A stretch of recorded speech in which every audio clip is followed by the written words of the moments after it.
In our world, the most influential girl is not even 20 years old, and her name is Sierra Pernine. And if someone asks how influential she is, they will hear in response with a grin that she is the daughter of Count Pernin. Their house was always famous for its wealth when he was little. His brother and father were also interested in them. "A wonderful family," the man said with praise. But then a man much more impressionable than Lady Sierra intervened in the conversation. He shouted, "They say Lady Sierra is the most beautiful girl in the empire. No, you won't find anyone more beautiful than her in the whole world. Snow-white skin, like magnolia petals, shiny silver hair, a long neck, graceful arms and legs. And her emerald eyes, like flowers about to bloom, earned her the charming nickname of White Magnolia because of her appearance. She's also smart," the man said excitedly. He'd be surprised to find out how many books she'd read. Yes, they could only talk about her, the girl was sure. He would have ignored any other question. Enough about all sorts of nonsense already. Nonsense. The man was indignant and told her not to dare talk like that. She was not fit to hold a candle to her. But really? The girl screamed. Finally cursing, she called them idiots and left in annoyance, after which they advised her to at least dress more decently. Lady Pernin is so kind and she is a saint, but he was worried about her health. She was constantly coughing. The woman laughingly said that she was just pretending. "Mama!" the young man exclaimed in horror. "What is she saying? The other ladies are always trying to slander Lady Sierra." The woman joked that she hadn't said anything like that. It just seemed that way to her. The somewhat offended aristocrat turned to Madame, asking forgiveness for the question. And he asked if she meant to say that Lady Sierra pretended to be sweet and naive to seduce men. The woman did not give the men an answer and walked away, only laughing at them. Her own son did not believe that Lady Sierra could do such a thing. Just by looking at her, everyone wants to take care of her, but she doesn't let anyone near her. The men were convinced that she couldn't play with them. She was so innocent and charming. What a pity she was sick, poor thing. Each of them begged that Lady Sierra would, just once, allow him to kiss her hand. Yesterday she fainted and did not come today, although she usually always comes, regardless of how she feels, and lifts their spirits. Many were worried that something serious might be going on, and upon learning of the latest news, Crown Prince Leonard asked if Sierra had fallen ill. "At least that's what they say," the adjutant answered. "She's been sick a lot this year," the prince thought. He asked the man to send her flowers from him and asked him to give him time to think about it. "Send the tulips," Leonard ordered. "Yes, Your Highness," he answered after thinking, and where could he find tulips in January? He asked her to wait. He would write her a letter, and also let him send her some cold medicine from their supplies. The prince's assistant had no choice but to obey, and Leonard began writing the letter. The pen scratched on the paper, "Dear Sierra, I'm sorry I couldn't come in person. Take care of yourself." He worried about her every time. Having completed the letter, he sealed it and handed it to the man for mailing. "Yes, Your Highness," the adjutant replied, and followed the prince with his gaze. Something was bothering him. And then he asked if he had ever thought about marriage. "What?" Leonard asked. "Whose? His with her?" Craig answered. "About them with Sierra," the crown prince asked in amazement. "Yes," he answered awkwardly. The assistant's rather funny suggestion brought a pleasant smile. "What is he talking about?" Leonard asked. Even if he has feelings for someone, reciprocity is important. He wasn't going to force anyone. After all, he and Sierra had known each other since they were 3 years old. They loved each other, but like brother and sister. At the same time, at the mansion of Count Pernin, Count Archibald was informed that the doctor had arrived. Again with Sierra, he asked. "To her, father," answered the eldest son, Vincent Pernin. "She's sick again," the man asked. "Apparently," the son explained. "This time it's anemia."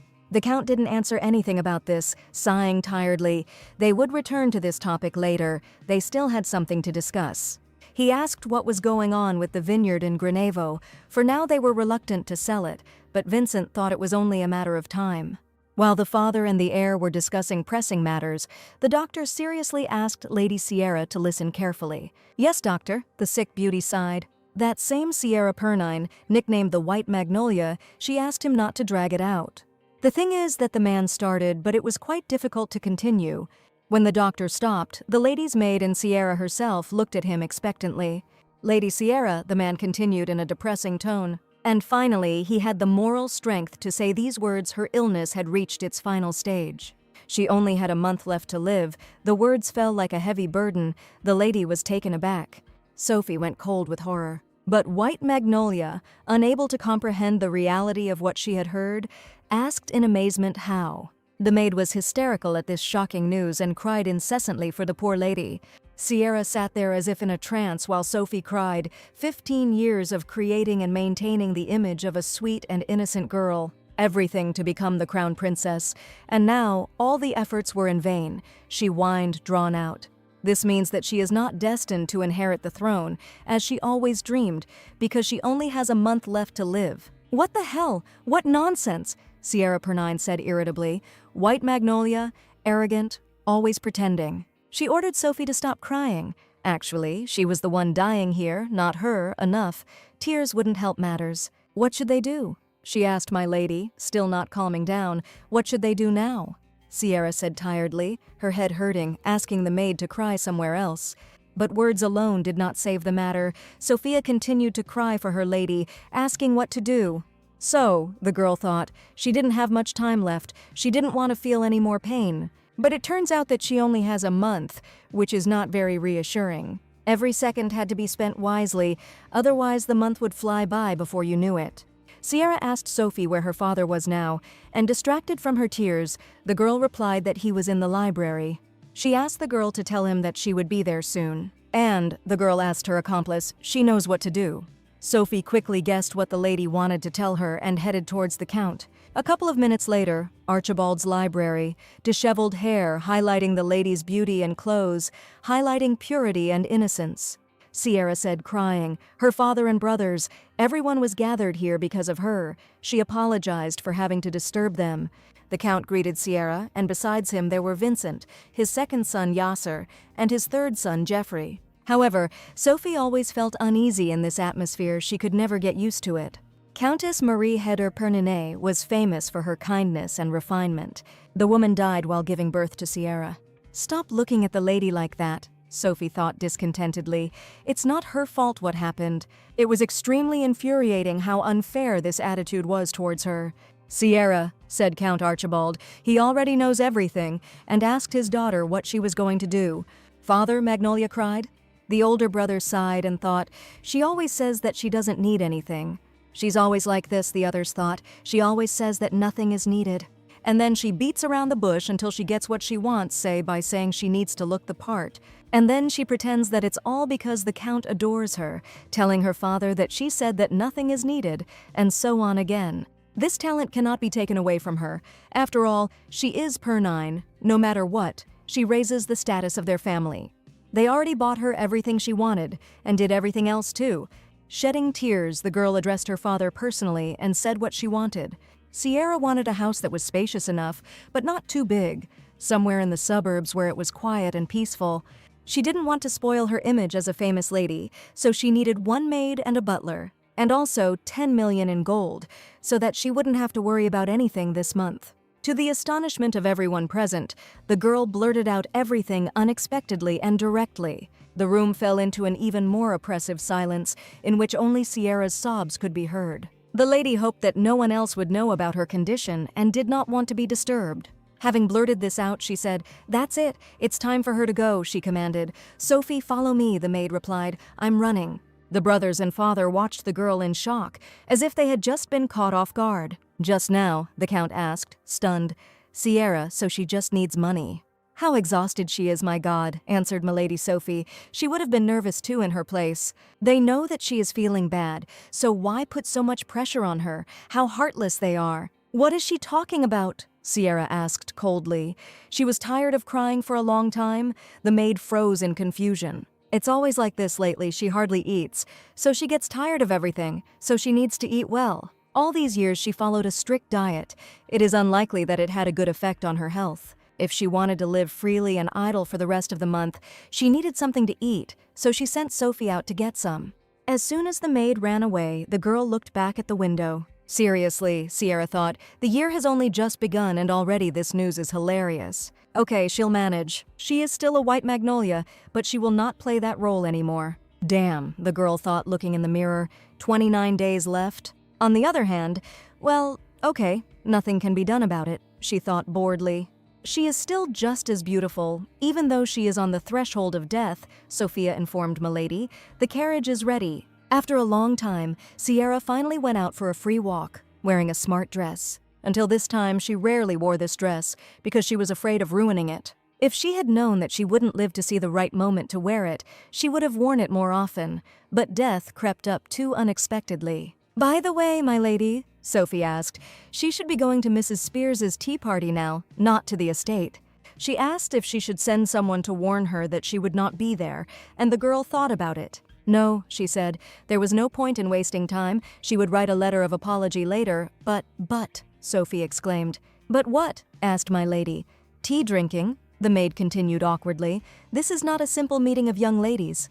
"Yes, that's right," Sierra agreed, thinking back to the usual days of the event. "Mrs. Spears kept trying to match her with her sons, so all single men are invited here. This means that Yasser and Jeffrey, Sierra's older brothers, will be there too." Sophie quickly confirmed that this was true, and if she didn't come without warning then her older brothers will have a hard time, the lady finished. "Yes," Sophie exclaimed, "and that's why." But interrupting the maid mid-sentence, Sierra asked what business it was of hers. "What?" she asked, stunned, confused by the changes in her mistress Sophie. "When Mrs. Spears pestered her, they were no help," she explained, "so they could handle it themselves. She will simply pay her brothers back in the same coin." Now the girl understood what the lady meant and said admiringly, and then suggested that they return home. Meanwhile, at tea, the countesses had just lost Lady Pernenay. They had heard that she had fainted yesterday and ordered the brothers to tell them what had happened. Everything is going wrong, the brothers thought. Sierra's absence cannot be ignored. Maybe it's all because of worries about death. And what should they do? They thought in confusion. Everyone kept talking about the fact that she was not there. A man who came up to have tea, surprised by the commotion, asked what had happened. He didn't know because he arrived in the capital for the first time. Now he will tell everything, the lady said. It seemed that all the fuss was because Lady Sierra, the daughter of Count Pernenay, had not shown up for tea, and her brothers seemed to know nothing about it. But the Pernin family always valued good manners. Perhaps something happened that they don't want to talk about. "Wait," the boy asked. Finally, he asked who Sierra Pernin was, and the man was the Margrave's son, Kais Hebensen. He didn't even remember the names of those present, and this is simple politeness, but it's not scary. He is Herbensen after all. The Margrave's family is well known, but does not get involved in politics. Everyone knows about them. Because of their enormous wealth, they surprised the first emperor with their masterful swordsmanship and loyalty. Then they were assigned to protect gold and diamond mines on the border, and the emperor loved them so much that he gave this surname to every commoner who became a warrior. I handed over the mines to them and awarded them the title of Margrave. The rest of the nobility envied them and reported them at every opportunity, but the emperor replied, "No big deal. After all, he was Herbensen." Soon the phrase became a catchphrase. In each generation, only one son was born, and they still live on the border.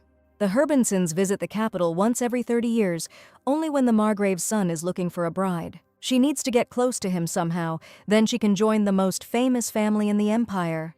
But this only attracted the attention of the others, and they immediately rushed to Mr. Herbensen, inviting him to join them. He's probably wondering who Sierra Pernenay is. They called her the White Magnolia, a more beautiful woman you couldn't find. She is the daughter of Count Pernin. Her mother died in childbirth, so her older brothers took care of her. She is often sick, and everyone worries about her. This endless stream of local enthusiasm turned Kais's head, but then someone remembered that the Sierra brothers were here. They pointed in the right direction, but there was no one there, as if the wind had blown them away. The girl was horrified as to where they had gone. The countess, groaning, said that they had been gone for a long time. They said they were worried about their sister's condition, so the ears were earlier, as expected from loving brothers. By the way, they continued their discussion. Lady Sierra must have fallen ill again. She's the only one missing for tea. Sierra Pernine, feeling out of place, thought to herself, "Who is she? Why is everyone only talking about her?" Time passed, and Sierra and Sophia continued their journey to their new home. The maid continued to be bothered by one question, and finally she decided to ask it. Sophie asked why she suddenly decided to leave and why she didn't want to talk about her illness. Sierra was silent for a long time, thinking about what to say. Everything just irritated her. If they find out that she is going to die soon, they will go to visit her, and I will have to smile in front of them. Pretend again. But, Sophie asked, she always does this. If she doesn't like it, then why did she put up with everything? Sierra just wanted to become the crown princess. In fact, she couldn't stand being bothered. She only had a month left, so she couldn't go on like this. If she became the crown princess, she would be bothered even more, and since she doesn't like it so much, why is she chasing the throne? Watching the changing scenery, Sierra said it was all because she loved the crown prince.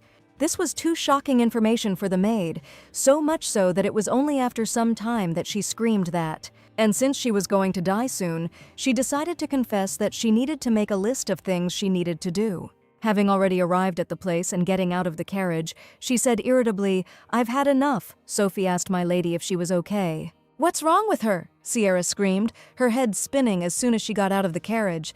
"It seems," Sophie said, "she felt better, since she has the strength for anger." She was furious that she couldn't walk home herself. Maybe she should carry her to her room. Sophie told my lady that she was much smaller than her. The butler ran to Lady Sierra and informed her that he had arrived just in time. The master wished to see her, he reported. "Father?" Sierra asked. "Oh," Sophie was worried. "It seems they are in trouble. We need to quickly figure out why Sierra didn't come to the tea party." Poor thing. How can she put up with this rudeness? While Sophie was worried, the lady was calmly thinking. They came running to her to tell her that her father wanted to see her, which meant he had already found out that she had not gone to Countess Spears. Let me think. There must be a reason. Yes, that's right. It looks like Herbinson was there today. His family is close to the Emperor, and his father does not want to miss what may be his only chance to get that close to the Emperor. Well, what does it matter to her? Herbinson will still be here for several months, and by that time she will already be dead. Now she only cared about the crown prince, she decided, and ignoring the servants, she went her way. The gentleman's office was on the other side. He told her to come as soon as she arrived, the valet said, hurrying after her. Sierra asked if he thought she would get lost in her own house. Don't worry, she knew where her room was. "But what about the master?" the butler asked, taken aback, but as soon as the lady looked at him, he pursed his lips. The girl told them to tell her father that she wanted to sleep and had no time to talk now. This uncharacteristic behavior of the lady stunned both of them. Leaving the butler and her maid downstairs, she asked them to tell him that she would look in on him later. By that time, there were already 28 days left, and the Count was warily thinking about how strange Sierra was. She didn't want to talk to him, didn't go to the Countess, and it seemed like she wasn't listening to him at all. She couldn't fall asleep for a long time at night, so she woke up late. He called her to him many times, but she never came. Could it be that she is ignoring him? The man kept an eye on his daughter, who was playing in the yard with her pet baby. She is not in the mood because she thinks that he does not love her, the Count thought. But if she needs his attention so much, then let her accept his invitation. What a stubborn child. "Baby," Sierra said tenderly. If she moved, they would see each other less often. She didn't play with him before because he would leave hair on her clothes. If she had known that this would happen, she would have spent more time with him. Sophie asked my lady how long this would go on. What was she talking about? Sierra asked. She had been ignoring the Count since yesterday, she explained. That's right, Sierra remembered. She had already thought that he would forget about her. Sophie asked what they should do if he got angry. "I have no idea," the girl answered, asking if he would decide to execute her for disobedience. "Well, that means she will die 28 days earlier, and that's it." But more on that later. Sierra asked Sophie to convey her words to her father. "What kind?" she asked. 30 minutes, Sierra said. Their conversation would last 30 minutes and not a minute more. It so happened that she found herself in the Count's office. He was looking at her with tension. Sierra waited, and finally Archibald addressed his daughter by name, but she remained silent. He hesitated, asking if she was feeling better. "Father," she replied. "What?" the Count asked, the girl reminded. "They don't have much time, so let's get straight to the point." She asked him if he was interested in why she didn't show up for the tea party, and he told her straight out that she wouldn't go to any more tea parties. What else interests him is why there are such sudden changes, but these changes were also in Sierra itself, very different from the past. "Sierra?" Archibald asked confusedly. The girl asked, "Does she think that she considers the family an enemy, wants to take revenge on them?" She never even thought of such a thing, but if he decided that she hated him and his older brothers, then he was wrong. She never expected anything from their family, so she has no reason to consider them enemies. She didn't expect any sympathy or love from them. The last 18 years had not been what she wanted. But still, they were family, and she didn't want to ruin their relationship, even though they never treated her like a family member. All her words, this manner, reminded Archibald of something familiar. Sierra's mother, she was the same, Count Archibald realized with a stunned expression. Pure as magnolia, his wife always asked if he really loved her or was just teasing her. She was grateful for everything he did for her, although she never felt that he loved her. He said that he would give her a house, servants, money. She would say why she needed it. She wanted to rest a little, hoping that her health would improve, and she would be able to return to social life again. In 3 days she was going to the Imperial Palace for the annual ball. Then she will introduce herself. It will not harm the family's reputation. He need not worry. But for now, she has other things to do. But before the girl left, the Count stopped Sierra. "Yes," she responded. "Is something wrong?" she asked, looking so much like her mother. Archibald took a long time to collect his thoughts before asking and letting his daughter go. The man finally asked, she won't leave. Archibald was genuinely worried about this, and his face reflected compassion and concern. Sierra looked at her father's face for a long time, thinking, and finally answered quickly, "No." Immediately after this, she ran out of the office, slamming the door loudly. How could he not understand before? She is the spitting image of her mother. She acts as if she doesn't care. She even speaks the same way. Archibald was too fixated on Marie Waiter that he didn't even notice how similar Sierra was to her. That's right. When Sierra returns, he will try to persuade her again. He will take care of her for the rest of his life. He will make up for everything that she lacked in childhood. He hoped to see a smile on her face again and vowed to devote his whole life until his daughter's last breath. But already in the evening they gave him a letter from Sierra. She liked the new house so much that she immediately bought it and moved in, and asked him to send her money, clothes, and servants. "Yes," Archibald said, crying, as one would expect from Marie's daughter. She really liked the scary house, excellent design, wonderful garden, far from the center, but conveniently accessible by carriage, just as she wanted. "My lady," Sophie screamed, "but a couple whose parents forbade them to be together committed suicide here, and they say their blood is still on the walls." Sierra asked if she had been reading her horror stories before bed again. It was all wrong, she exclaimed bashfully. But yes, she had read them yesterday, but the house is really suspicious and cheap, she screamed. "The furniture here hasn't been changed, and if there are ghosts there, it's good when the furniture is free." And she wouldn't refuse to see the ghost. He's from the other world after all. It's good to know in advance what awaits her. If she doesn't go after her now, she'll stay here. "Oh," Sophie cried timidly. "Wait, my lady." The holiday proceeded at a leisurely pace, and by that time there were already 25 days left. "Milady," looking at the mistress with admiration, said Sophie, "You are so beautiful." It seemed that the closer death was, the more beautiful it was. "How did she manage it?" asked Sophie. "What?" asked Sierra. She herself didn't know. "Comb my hair and help me get dressed," she ordered. Sophie probably thought that she began to eat and sleep better. "She will make her even more beautiful," exclaimed the maid. "Today is the Imperial Ball." "She's already beautiful. So subtle makeup suits her," Sierra said. "And you can't argue with that," Sophie thought. Beautiful as a flower that has blossomed but will soon wither, she liked it, the perfect day for confession. That same evening at the Imperial Ball, the guests discussed with interest whether Lady Sierra would appear. There were rumors that she had not been seen in public for several days, but Count Pernin and his sons promised to be there. They heard that she moved out of town all alone, which was unacceptable for an unmarried girl, and as soon as the Count allowed her to live at such an age. There must be some reason. She is probably pregnant. What a nightmare. If so, she will disgrace the whole family. Listening to all these, even in some ways disgusting conversations, Kais felt out of place. Everyone was talking about Sierra Pernina again. Nothing had changed in the last few days. He wondered what she was like. He always saw her on the guest list, but she never showed up. Judging by what is said about her, she is quite unusual, but what is the point of making so much noise about some girl? Or is it always like this in high society? Finally, it was solemnly announced that Sierra Pernine had arrived. She, Kais immediately thought, is the most beautiful girl in high society, the white magnolia. Always the center of attention, Sierra Pernine has made her presence known in person. The girl in front of him was truly charming, too attractive in appearance. At some point their eyes met. The man looked at her in amazement without taking his eyes off her, and Sierra looked at the new man in high society with a searching gaze. She was not at all what he had imagined, Kais thought awkwardly. The girl thought that she had not seen this man before, so this must be that Herbenson. He looks rather exhausted, probably not used to being in society. Yes, that's right, he clearly won't last long. Although she herself had no intention of staying late. My lady, the Marquise suddenly called out to her. We haven't seen each other for a long time, and asked if she had a new dress. Well, the woman thought, she's right. Only a few days have passed, and she's already dressed in such a way as to hide her entire body. She must be pregnant, the Marquise thought, as if gloating and delighted with her guess.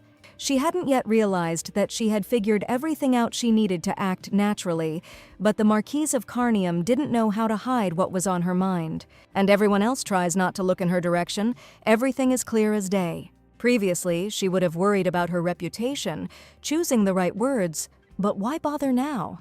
She smiled slightly sadly. She would die in a month anyway. Who cares? What a sudden transformation, the Marquise asked, either fawning or mocking. Was her mood really fluctuating? Marquise, weigh it, asked Sierra. Does she really mean to say that she is not like that Sierra Pernine who was for innocence and purity? Such rude statements stunned not only the Marquis of Carnium, but also her closest guests. Even Kais Herbenson looked at the lady praised by society. In stunned silence, the hall fell into silence. The envious woman did not expect such a reaction at all and gasped and said, "No, what are you saying? Where do such thoughts come from?" "The new dress suits her very well," said Madame. "But really?" asked Sierra. "She always looks good no matter what she wears." Even something so unusual, the Marquise thought, taken aback, considering that Sierra explained that there was a completely logical explanation for this. "It's January now and she's just cold, okay?" Sierra asked. She wouldn't want to catch a cold again. White Magnolia said she decided it was not a good idea to bare her shoulders in this weather. Sierra Pernine, in shock, thought to the ladies, what kind of quirks are these? And the girl wondered who made them wear this. The girl asked everyone to continue enjoying the ball. "Wait," Madame exclaimed awkwardly. "Has something really changed in these days?" Everyone was discussing how she dared to talk like that to the Marquise of Carnium. She was definitely pregnant. They say the Emperor was interested in her, asking where the Count and his sons were, and whether they even knew what she had done. "Wait," Kais thought in shock. "She's right here, and they're still discussing her. He can't take it anymore." No, the future Count Herbenson decided he had to say something. But the announcement that His Majesty the 27th Emperor, the Empress and the Crown Prince had arrived stopped him. And it wasn't only Kaisa, who was about to step aside to Sierra, who suddenly turned to the door. His Majesty the Emperor and Empress entered the hall, and also with them is their son, Crown Prince Leonard. Oh, thought Kais, looking at the ruling family, Crown Prince Leonard. In the future, he will have to serve him just as his ancestors did for many generations. Father told Kais that they had been serving the imperial family for many generations. The Emperor took care of them, and they repaid him with loyalty. He asked the boy to remember that members of the imperial family should get whatever they want. He must serve, but not approach them if he has what the imperial family desires. Then they will quickly get rid of him. If he can't refuse it, then he must make sure they never find out about it. When he met them, these very words popped into his head, but Kais still didn't understand what his father meant. And then his gaze found that very girl, the talk of high society. He looked at her, wondering what kind of expression she had on her face. Sierra Pernine looked like she had to go. Suddenly, Sierra caught Herbenson's gaze on her, and Kais, caught by it, shuddered. "Damn," he thought embarrassedly, "you can't look at a girl without even talking to her. Where are his manners?" "Sir Leonard is such a cutie today." They were discussing the ladies, and his smile seemed to light up everything around. Where did he run off to? Thought Kais. He was waiting for the moment to greet him. I wonder if he will be there soon, seriously. Where did he go? The guy looked for the prince, and then he noticed that the girl had also disappeared. Sierra, the crown prince, turned to his friend and asked if she had received the tulips. The girl smiled thoughtfully, not answering the prince's question. "Your Highness," she said serenely, "they have known each other for 15 years. "What?" the man asked in surprise, laughed and asked if she was serious. "Yes," Leonard confirmed. "When they met, he was 9 and she was 3 at the time." He happily recalled the day he first saw her in the imperial palace. She was so small and cute then. Secluded in the shadows, he was reading when suddenly he heard a child crying, which was difficult to ignore. Worried about the baby, the young prince went down to her and asked her to calm down. "Who is she?" the boy asked. "And why is she crying?" Sierra answered that she was following her dad but got lost. "Is it true?" Leonard asked with a chuckle. The door of the assembly room opened, and at that moment the Count shouted, "Sierra and your Highness the First Prince." "Ah," answered Leonard. "Count Pernin. So she is your daughter? She got lost in the garden, so he brought her." "Sierra," Archibald said, "tell him that you didn't have time to do anything. He was so sorry," he said to the prince. But he answered, "Everything is fine." Suddenly, the little girl enthusiastically declared that when she grows up, she will marry a prince. The emperor was surprised by such a bold desire, and the count almost had a heart attack from shock. She was such a cutie, spoke so well at only 3 years old, only she could propose to the prince in such a way. "So innocent," Leonard said, smiling, but Sierra interrupted him, saying that she adored him. 15 years ago, from the very day they first met. She loves him. Sierra, not realizing, asked Leonard, "That can't be." "Don't get me wrong," she asked. "She's not saying this because she wants to spend the night with him or anything like that. It's just that Leonard was confused, that is." But Sierra continued, "This moment had to come someday, and if I don't say this today, there might not be another chance," she said sadly, smiling. She thanked him for listening and said that she would go, which he exclaimed after her. The girl had no more regrets. She had already said everything she wanted, but Leonard stopped Sierra. She looked at him in surprise, not even knowing what to expect. But Leonard himself didn't know what to do next. He felt that something was wrong, even though his heart was beating. He only squeezed her hand a little tighter. She did not hold his in return, and she never waited for a word from him. And then Sierra explained to His Highness that she did not expect any answer from him, and pulling her hand from his, she said goodbye to His Highness, leaving him with a strange feeling in his chest. How strange, Leonard thought with fear. She just confessed her love. So why did he feel like she was moving away from him? He was confused and devastated. Sierra confessed her love to Prince Leonard and proudly left without waiting for an answer. A girl who had secretly followed them on purpose witnessed this scene. Well, she blurted out in horror. "What is happening?" she thought in shock.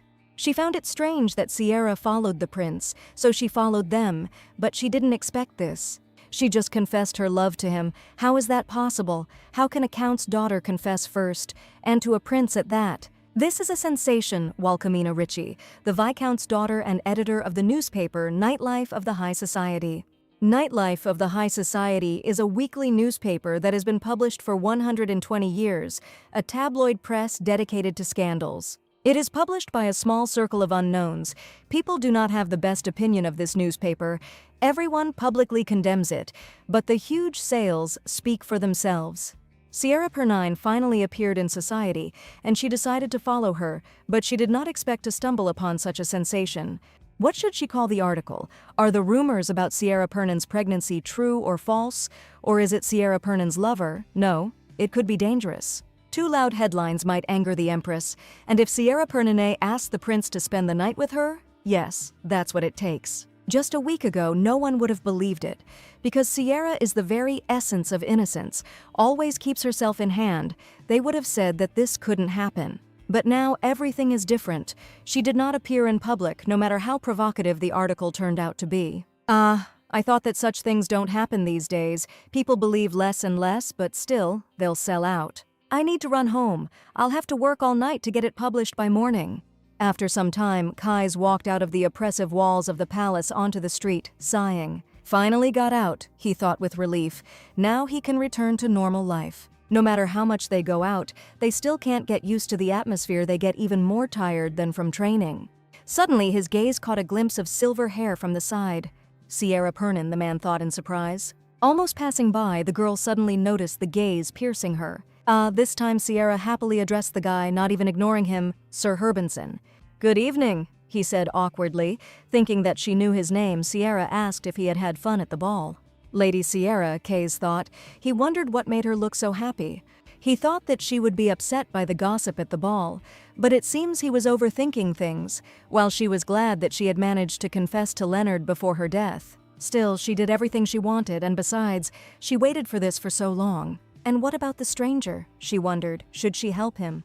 Sierra turned to Mr. Kaizu. "Yes," he asked the lady, confused. "Today," she said with all her heart, advising, "don't get too drunk." What the guy asked, stunned, and Sierra grinned slyly at this strange reaction. If he gets drunk, the next morning he might wake up with a woman he sees for the first time in his life.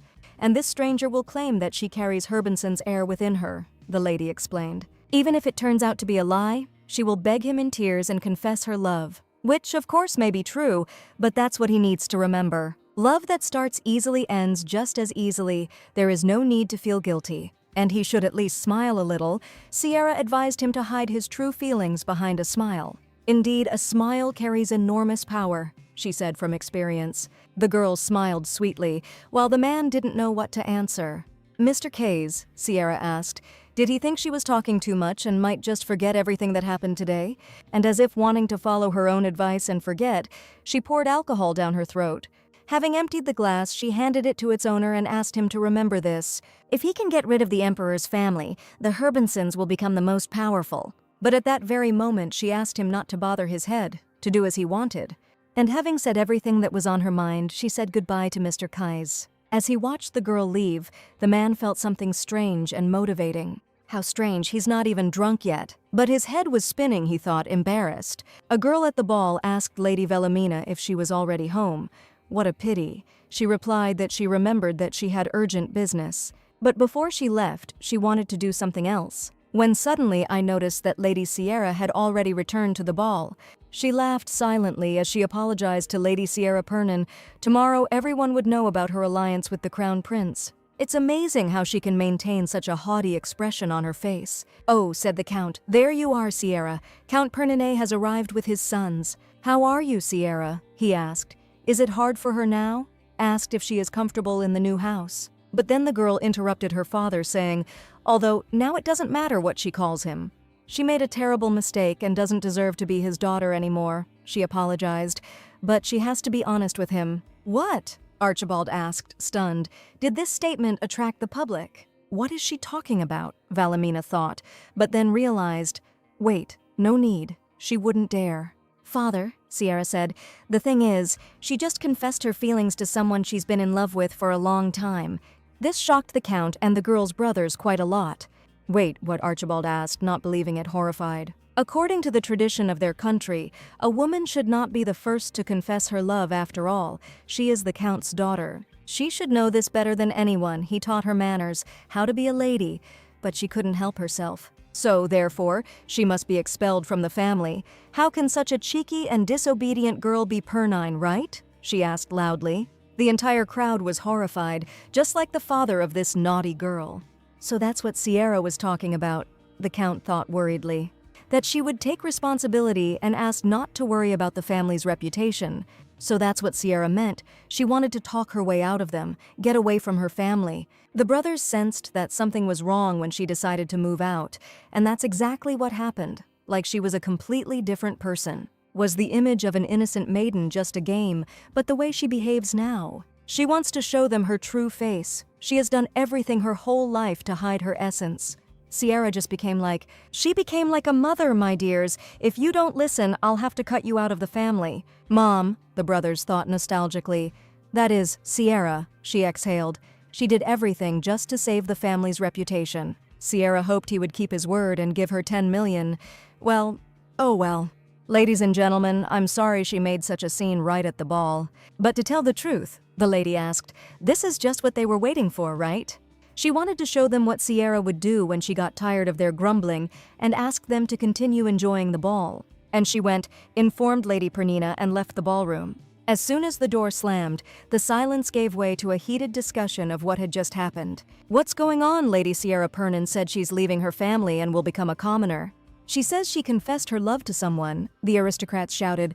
I wonder what she told him. What? She had to hide what happened. Why did she do this? What to do with the article now, she thought. Apparently, she noticed her, so she decided to make fun of her. Sierra Pernine, she will not forgive her for this. As she left the imperial palace, Sierra thought happily, great, everything went like clockwork. 3 goals from her list have already been accomplished. The white magnolia is no more. She confessed to the prince and left the family. If things continue like this, she will fulfill everything she wanted and die peacefully. The day with 24 days left began with Sophie's cry, asking my lady what she had done yesterday. Sophie scared Sierra by bursting in at the crack of dawn, but she already knew everything yesterday at the ball. She only confirmed the gossip. She did this right in front of the Count and all the guests and then went home. Why did she do it if everything was going to continue like this? She was afraid that she would be in danger. They were just monsters, cold-blooded animals hiding in the skin of people. Even though my lady made a mistake, Sierra interrupted her mid-sentence and said with a smile, "Well, that means she will die 24 days earlier." "My lady," Sophie screamed, "please don't say that." Sierra smiled innocently. The lady asked Sophie not to worry. They would not kill her. Sophie asked my lady what she was talking about. She no longer has any dealings with the Pernin family. In exchange for what they gave her, she pretended to maintain the family's reputation. And what they gave her now is only compensation. She even took into account the inconvenience that it would cause them in the future, a profitable deal. They only had to keep her for a month. Sophie underestimated Pernine, but there was one more thing why they wouldn't touch her. She has her Sophie. She is her closest servant. Even if she faces difficulties, she will not abandon her. Although she doesn't have much time left, she will do everything she can to not let her family down, as a thank you for raising her. So she doesn't have to worry. As long as she's with her, everything will be fine. Sophie doesn't have to worry. "What is it?" asked Mrs. Pernin. "I'm sorry to bother them," said the maid, "but the thing is that a guest had come to her, whom they had not seen before. He was waiting at the entrance." "Guest?" Sierra said indignantly. "Didn't they listen to her at all yesterday? She's not Pernine anymore." "She asked me to tell them that she was not receiving anyone but my lady," the maid said. "He said that since only the emperor's family was more powerful than him, she would not refuse to meet." Sierra realized which guest in the hall was being talked about and thought about it with interest. "Sophie," said the lady. She had changed her mind and suggested that she meet the guest. As ordered, the servants escorted the man to the reception room, where he obediently waited for the girl. Seeing the lady enter, he stood up, and Sierra apologized for keeping him waiting. The girl admitted that she did not expect to see him so soon, Mr. Herbinson. "Good afternoon, Lady Sierra," said the boy. He was interesting, the girl thought. He said hello and didn't kiss her hand, as is customary. He says powerful, which means her lesson has been learned. Kais thanked the lady and she offered to sit down and talk. The young man and lady sat drinking tea, but the conversation just didn't go well. "He has good taste," Sierra suddenly praised, starting the conversation again. The girl explained that she was talking about tea and asked, "He gave it to me after all," and he cleared his throat. And then Sierra thanked him. She really liked him. Watching her in fascination, Kais couldn't even get a word in edgewise. Finally, he meekly said that he was glad. Yes, the girl agreed, and the conversation did not develop further. She tried to start a conversation, but he won't be able to keep it up. It seems there's nothing to be done. Usually men get nervous when they can't utter a word, but there's something to it. So she began. And she asked Mr. Herbinson, the most powerful after the emperor, what he wanted from the former lady, who no longer had a family. "Well," the guy said, coughing from embarrassment and nerves, while Sierra hummed as she watched him. "In fact," Kais said, "he came to thank her." "Thank you," Pernine asked, and Kais answered for her advice. And what kind of advice was that, the girl asked mockingly. This made Kaisa blush, mostly because of the awkwardness yesterday. Firstly, she advised him not to drink a lot. Secondly, she explained what place the Herbinson occupy in the capital, so he would like to repay her. Sierra looked at the man in surprise and smiled, saying, "No, it's not worth it." "That is?" Kais asked, stunned. She said that he paid for the first piece of advice with a glass of wine, and for the second, with tea. "So he doesn't owe her anything?" Herbinson groaned and said, "So be it." But to tell the truth, he wanted to ask something. Sierra was surprised. "So what?" the girl asked in a drawn-out, sweet voice. The guy hesitated, not knowing how to say it. "Lady Sierra," Kais began nervously, and, looking up, said that he wanted to be friends with her. "Be friends?" she asked after a pause. Many men wanted to be friends with her, but it was obvious what they wanted, so she turned them down. But what does he want? Kais Herbinson, what is he thinking about? Sierra wondered, drilling him with her gaze. And yet, she thought about the possibility of agreeing to the offer of friendship. Even if Sierra asked if this friendship would be short-lived, Kais asked fearfully what she was talking about. "What does she mean by short?" The girl laughed in response, saying, "Flowers have their own quirks." Of course, the reason is that she will die soon, but there is no need to voice it out loud. "But," Herbinson said carefully, "she is not a flower, but rather the wind." This comparison was new to the girl who had been called the White Magnolia all her life. Intrigued, she grinned and asked if he thought she looked like the wind. "Well, Mr. Herbinson, the wind agrees to be friends with him," she said, and Kais was glad. "But only for 3 weeks," Sierra said. 3 weeks, Kais asked in surprise. The wind is fickle, the girl explained, and she could change her mind in 3 weeks. Sierra asked Mr. Herbenson if they would be friends. The man gasped and said, with joy, excellent. The girl rejoiced. Well, thought Mr. Herbenson, even if only for a short time, he was glad that they had become friends. Because she's already in love with someone. Therefore, it will be enough for him to just be there for her as a friend. Her smile only made Kais melt even more, his cheeks blushing. The man looked down and thought that he didn't need more. However, having agreed that they would be friends, they did not know what to do now, due to the lack of friends. What now? Kais was worried. He came to make friends. Now they are friends, but he can't ask stupid questions like what she's doing. Then suddenly Sierra, being bolder, admitted that, to tell the truth, she had no friends. Wow, he exclaimed excitedly, and as soon as he said it, he thought how stupid he looked. Wasn't he being too harsh in his response? Just being so happy, though, Sierra asked. It seemed like they had something in common. Nobody is friends with them, and since they have never had friends, they don't even know how to behave. Well, that's enough for today, she suggested, returning to this issue sometime later. Until then, they could discuss what friends should do, what he would say, she asked, suggesting. Kais hesitated for a moment and then agreed to do so. Excellent, she replied. Excitedly, he said that he would make every effort to find out what his friends were doing. So go ahead, they only have 3 weeks, and in that time they must do everything in their power to understand what it is like to have friends. Everything spun around and now Kais was outside the house. Sierra said that they would see each other later. What just happened, Kais thought, lost in thought, completely losing track of time, as if he were in a dream. So now he and Lady Sierra are friends, but it's so weird. She kept repeating about 3 weeks. Could something really happen in 3 weeks? Or was that the custom in high circles? Suddenly, Kais was confused by a man who was attracting attention to himself by coughing. Good afternoon, Mr. Herbenson, said the man. Excuse me, but he wanted to show him something. Herbenson seemed to recognize the man, but he was not entirely sure whether he had understood him correctly. Good afternoon, said Kais, asking if he could first know his name, but the gentleman asked him to believe that it was not important. If he had the opportunity, he would introduce himself to him later, but for now he could call him whatever he wanted. He then noticed that he had left Lady Pernon's house.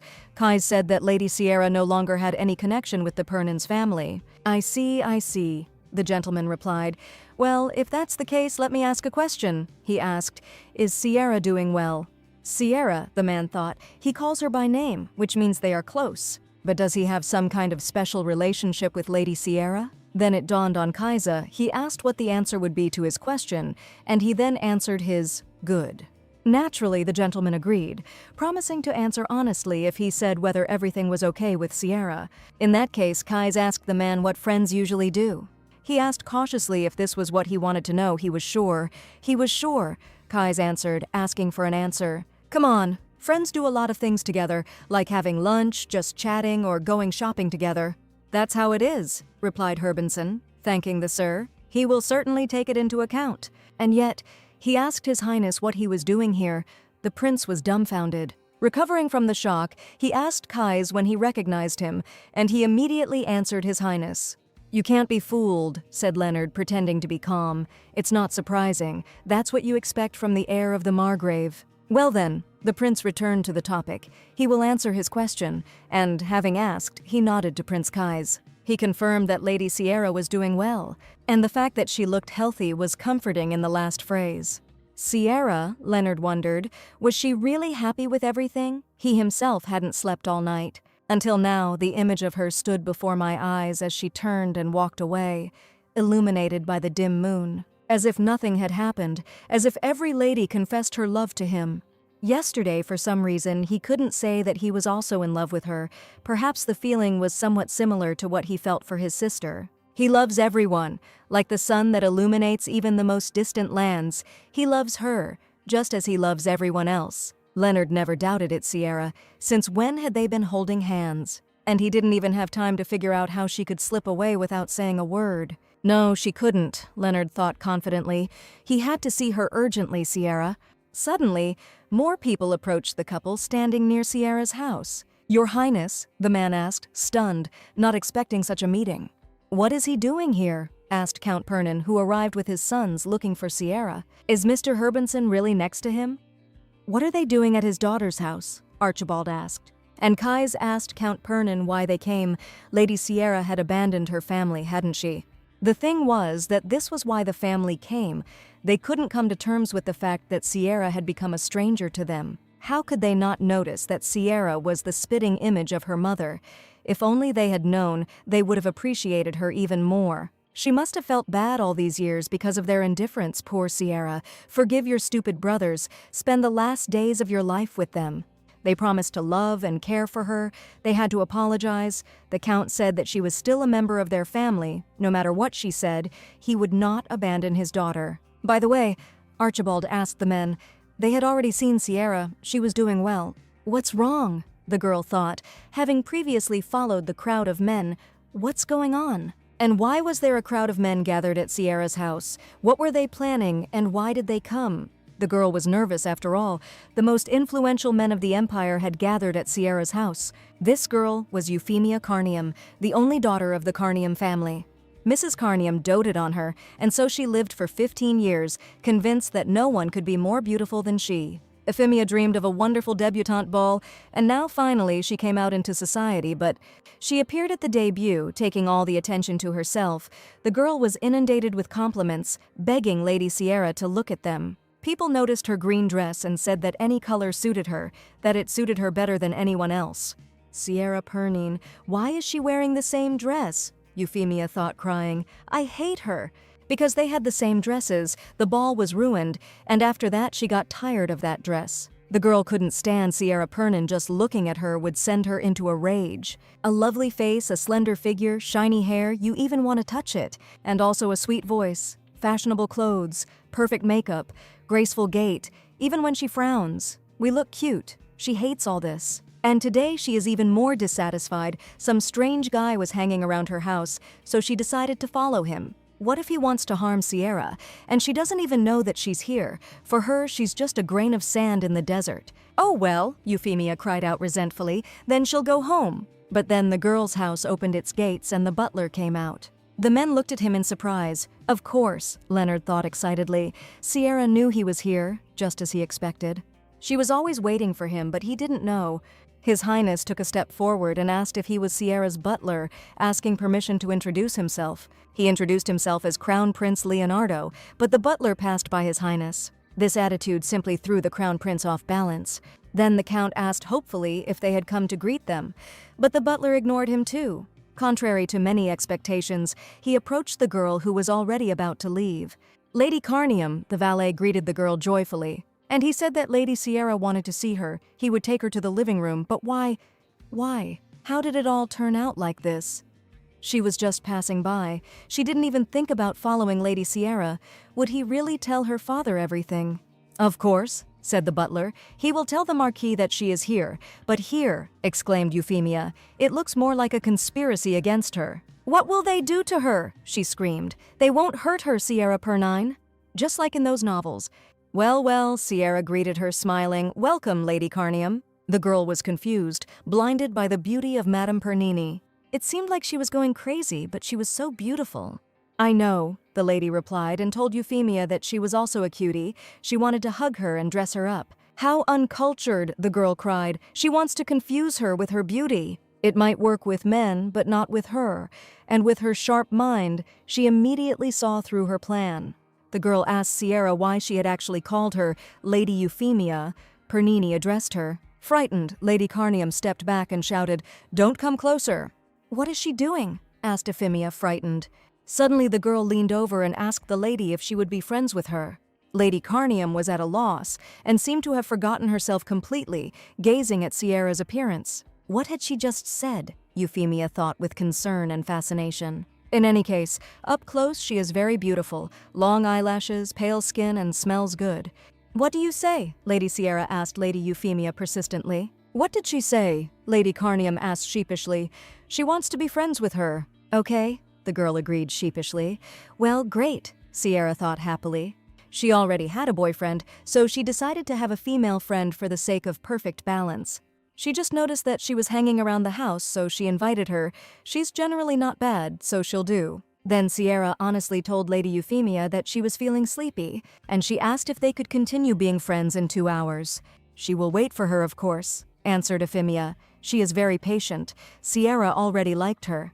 Then I'll see you, said the lady. She will ask her maid Sophie to make sure she doesn't get bored, okay? She replied. Euphemia asked her to rest and come back, but suddenly she thought what had just happened, as if she had been bewitched. As Sierra walked into the room, she suddenly thought about the people who were left outside. She didn't like being disturbed, so at first. Sierra would rather get a good night's sleep and worry about the rest later. After some time, the girl finally woke up. Slept well, Sierra thought, rubbing her eyes. Sophie asked the lady how she slept. Excellent, Sierra said, and asked how long she had slept. Exactly 2 hours, the maid replied. Lady Carnium was waiting in the drawing room. She would go to her, yes, the lady replied, asking for help to tidy her up. Sophie reported that the mustachioed gentleman in the hat and her family were still waiting at the gate. What should they do exactly, she thought. Some uninvited guests have arrived, let me think, she asked and said, let them wait a little longer. First, Euphemia, Sierra said. She's been waiting for it for quite a long time. My God, thought Euphemia, this is wonderful. She has never eaten such delicious desserts. Crispy on the outside and soft on the inside, these puddings last forever. Stop. 2 hours later, Lady Carnium came to her senses. What was she even doing? Sierra Pernin is her enemy, and she's sitting on the enemy's couch and eating cakes. Euphemia, are you crazy? You are the heiress of the Carnium family. How could she let Sierra bewitch her? How could she make her wait until she woke up, insulting her? She left her alone, probably pretending to go to bed, but she was laughing, probably mocking how naive the heiress of the Carnium family was. She is also addicted to sweets, and she was bewitched again. What a witch she is. When suddenly there was a knock on the living room door, Sierra informed Lady Euphemia that it was she who asked if they could come in. Yes, of course, exclaimed Lady Carnium. Come in, she had something to say. Well, okay, answered Sierra. The door opened and a beautiful girl walked inside. Sierra Pernine, the girl pointed to her, saying that she had asked just in time if she really considered her. Delicious, isn't it? Asked Mrs. Pernin, stopping and asking what you were talking about. She liked the dessert, the girl asked, crispy on the outside and soft on the inside. Yes, quite good, thought Euphemia, and then the girl said that she asked them to cook them carefully. After all, they were for her friend. Sierra cleaned the crumbs from around Euphemia's mouth. So, the girl asked shyly, she really does consider her her friend. Of course, Sierra said. She was glad they were friends, but to tell the truth, no one had ever been her friend before. So she had one wish. Desire, Lady Carnium thought, taken aback. Does Lady Sierra Pernin really want to be friends with anyone? If they really become friends, then she will be happy if she and Sierra are friends. Then maybe, in this scenario, she will begin to admire her. It even took the breath away of the narcissistic heiress of the Marquisate. Oh, said Euphemia. My dear, you could have said so right away, of course. They will be friends as she wishes, really, asked Sierra. But she didn't understand anything about friendship. Pernine asked if she would explain to her what friends do. Of course, she exclaimed. How could it be otherwise?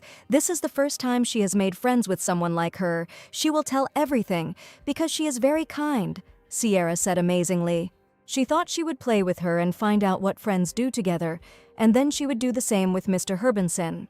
Well, Lady Euphemia, since they are now officially friends, Sierra said. Then she can go home, which, she exclaimed indignantly, stuttering, is not right. The girl reminded that they were waiting for her outside. She should meet them. The lady remembered His Highness and the 7 Pernin outside. And Euphemia is so kind. Sierra was sure that she would understand her. The girl was taken aback. No, she suddenly cried out very loudly. Oh my God, Sierra blurted out in fright.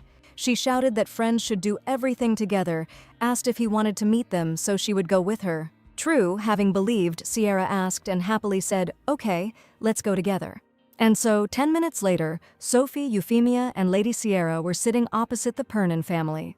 Time dragged on, but no one started a dialogue. And so Sierra said, well, since everyone is silent, she will ask, and she asked why they came. Why, Sierra asked irritably in a depressing tone.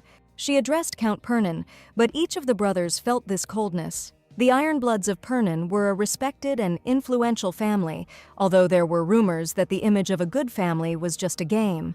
They had something in common. Everyone who bears the name Perninet is quite indifferent. They have a sharp mind, and they like to tell everything as it is. Pernin never experience the pain of loss, never show feelings for anyone who does not meet their standards.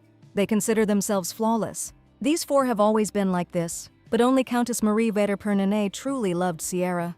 God, Count Archibald thought with pity, their Sierra. Why were her arms so thin? And was there no more blush on her cheeks? That was how they saw Sierra.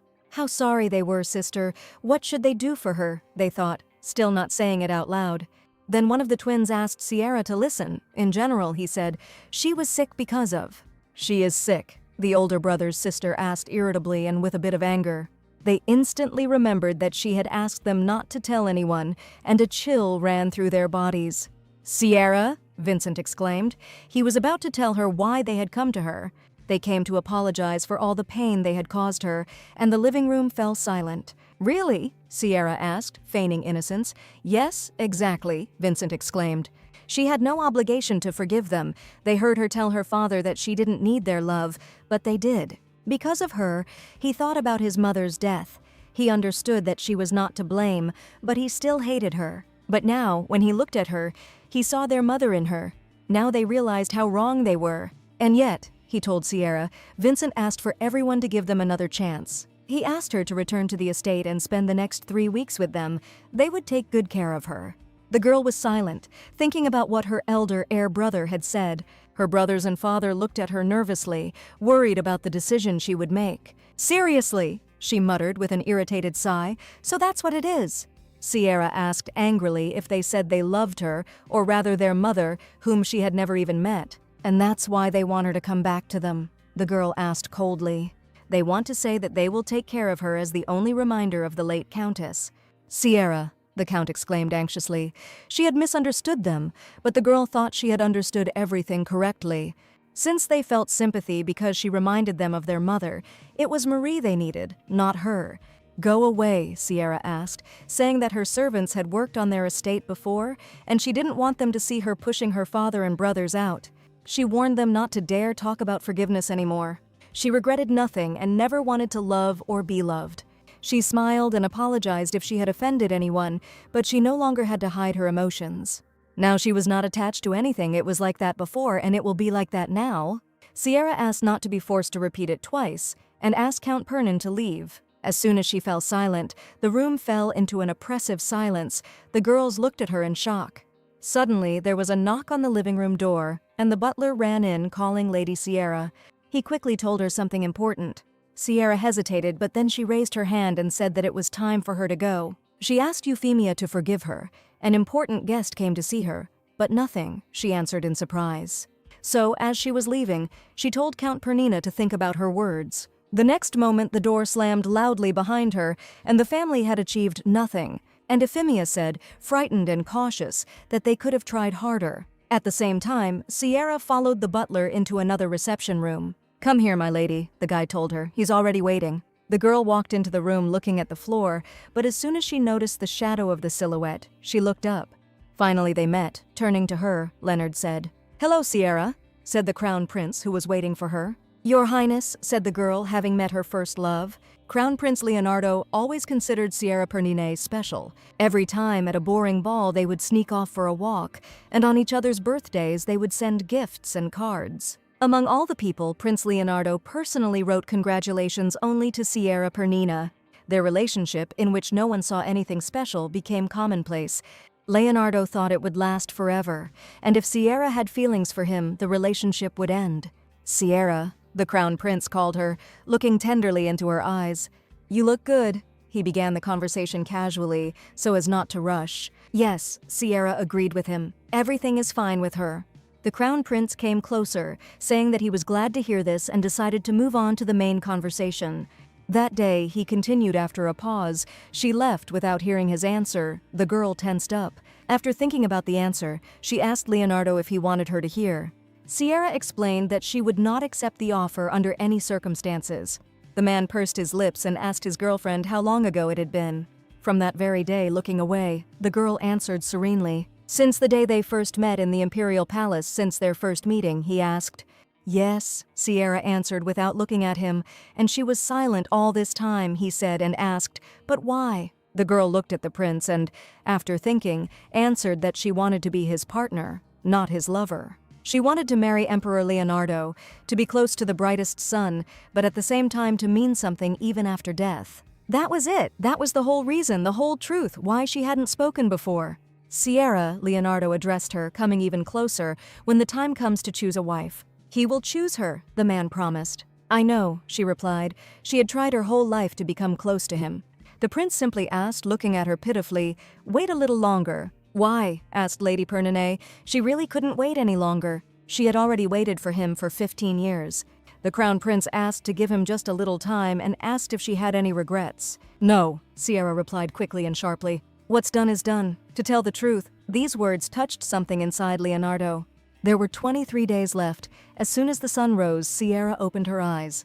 They're already awake. Sophie was surprised. Sierra told Sophie that they were leaving right now, as you say, the maid exclaimed. While collecting it, Sophie said that my lady had received many letters. The girl asked to read them for her. They discussed the letters, and as soon as they reached Count Pernon's, Sierra said, they won't answer that. But my lady? Sophie asked her after dressing her mistress.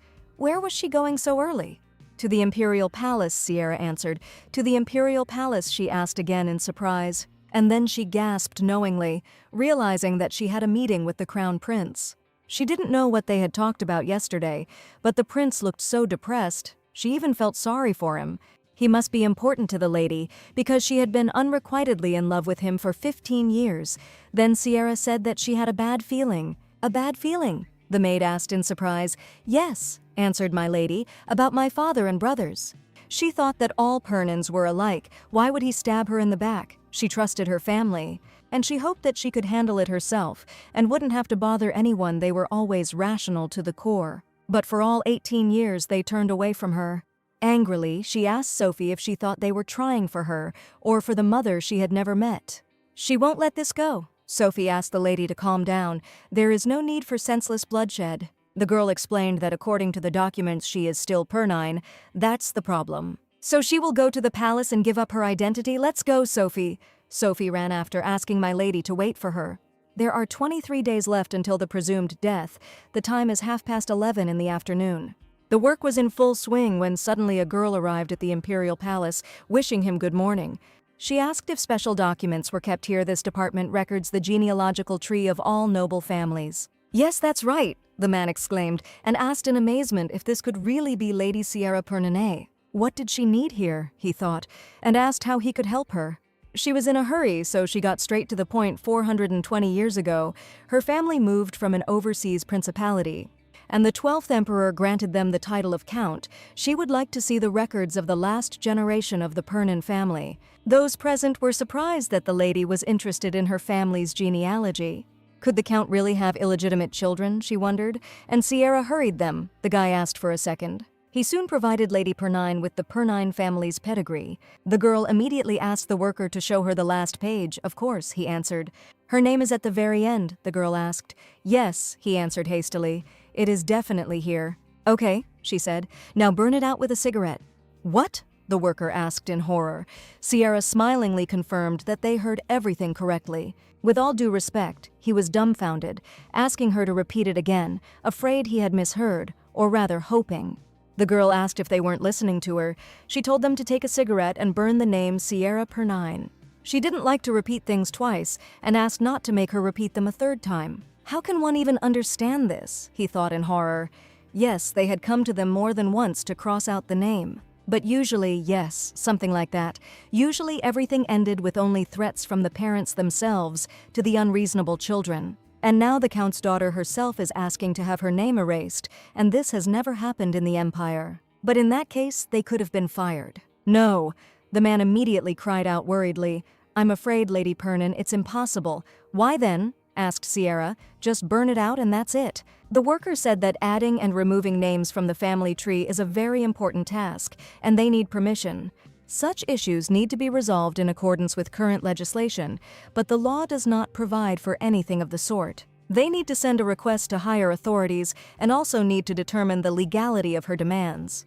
That is to say, the lady asked the man, they can't do it now. Yes, he exclaimed nervously. That's right. It might take several days before they get an answer from a higher up. To be honest, it wasn't just the workers who were nervous. Sierra herself was worried too. So, she grinned, I'll have to do everything myself, and suddenly her legs gave way. She collapsed so suddenly that it frightened the entire staff. Sierra was so tired that she fainted. It's 14:45. Sierra has already returned to her house and come to her senses. By that time, the scheduled meeting with Mr. Herbenson had arrived. This time he was the first to start a conversation and said that he heard she lost consciousness. Oh, how rumors spread, Sierra noted, and this had only happened a couple of hours ago. Everyone is talking about her, Kai said, though she asked with a smile. However, everything was as usual, so it's not surprising what they will do when she is gone. Jokes like these continued to irritate Kai's, and then he worriedly asked Lady Sierra if she was sure everything was all right. And here it is again, the girl thought, looking at her friend's expression. He's always like this. Always with a serious face, the Herbensons come to the capital only to find a bride. He must be taking everything seriously. Will he be able to withstand everything that is happening here? No, but he will be able to find himself a wife, she thought, continuing to drill him with her gaze. Then she asked Mr. Herbenson directly if he was worried about her. Yes, about her, Kays answered. Why? Sierra asked sarcastically. Because they were friends.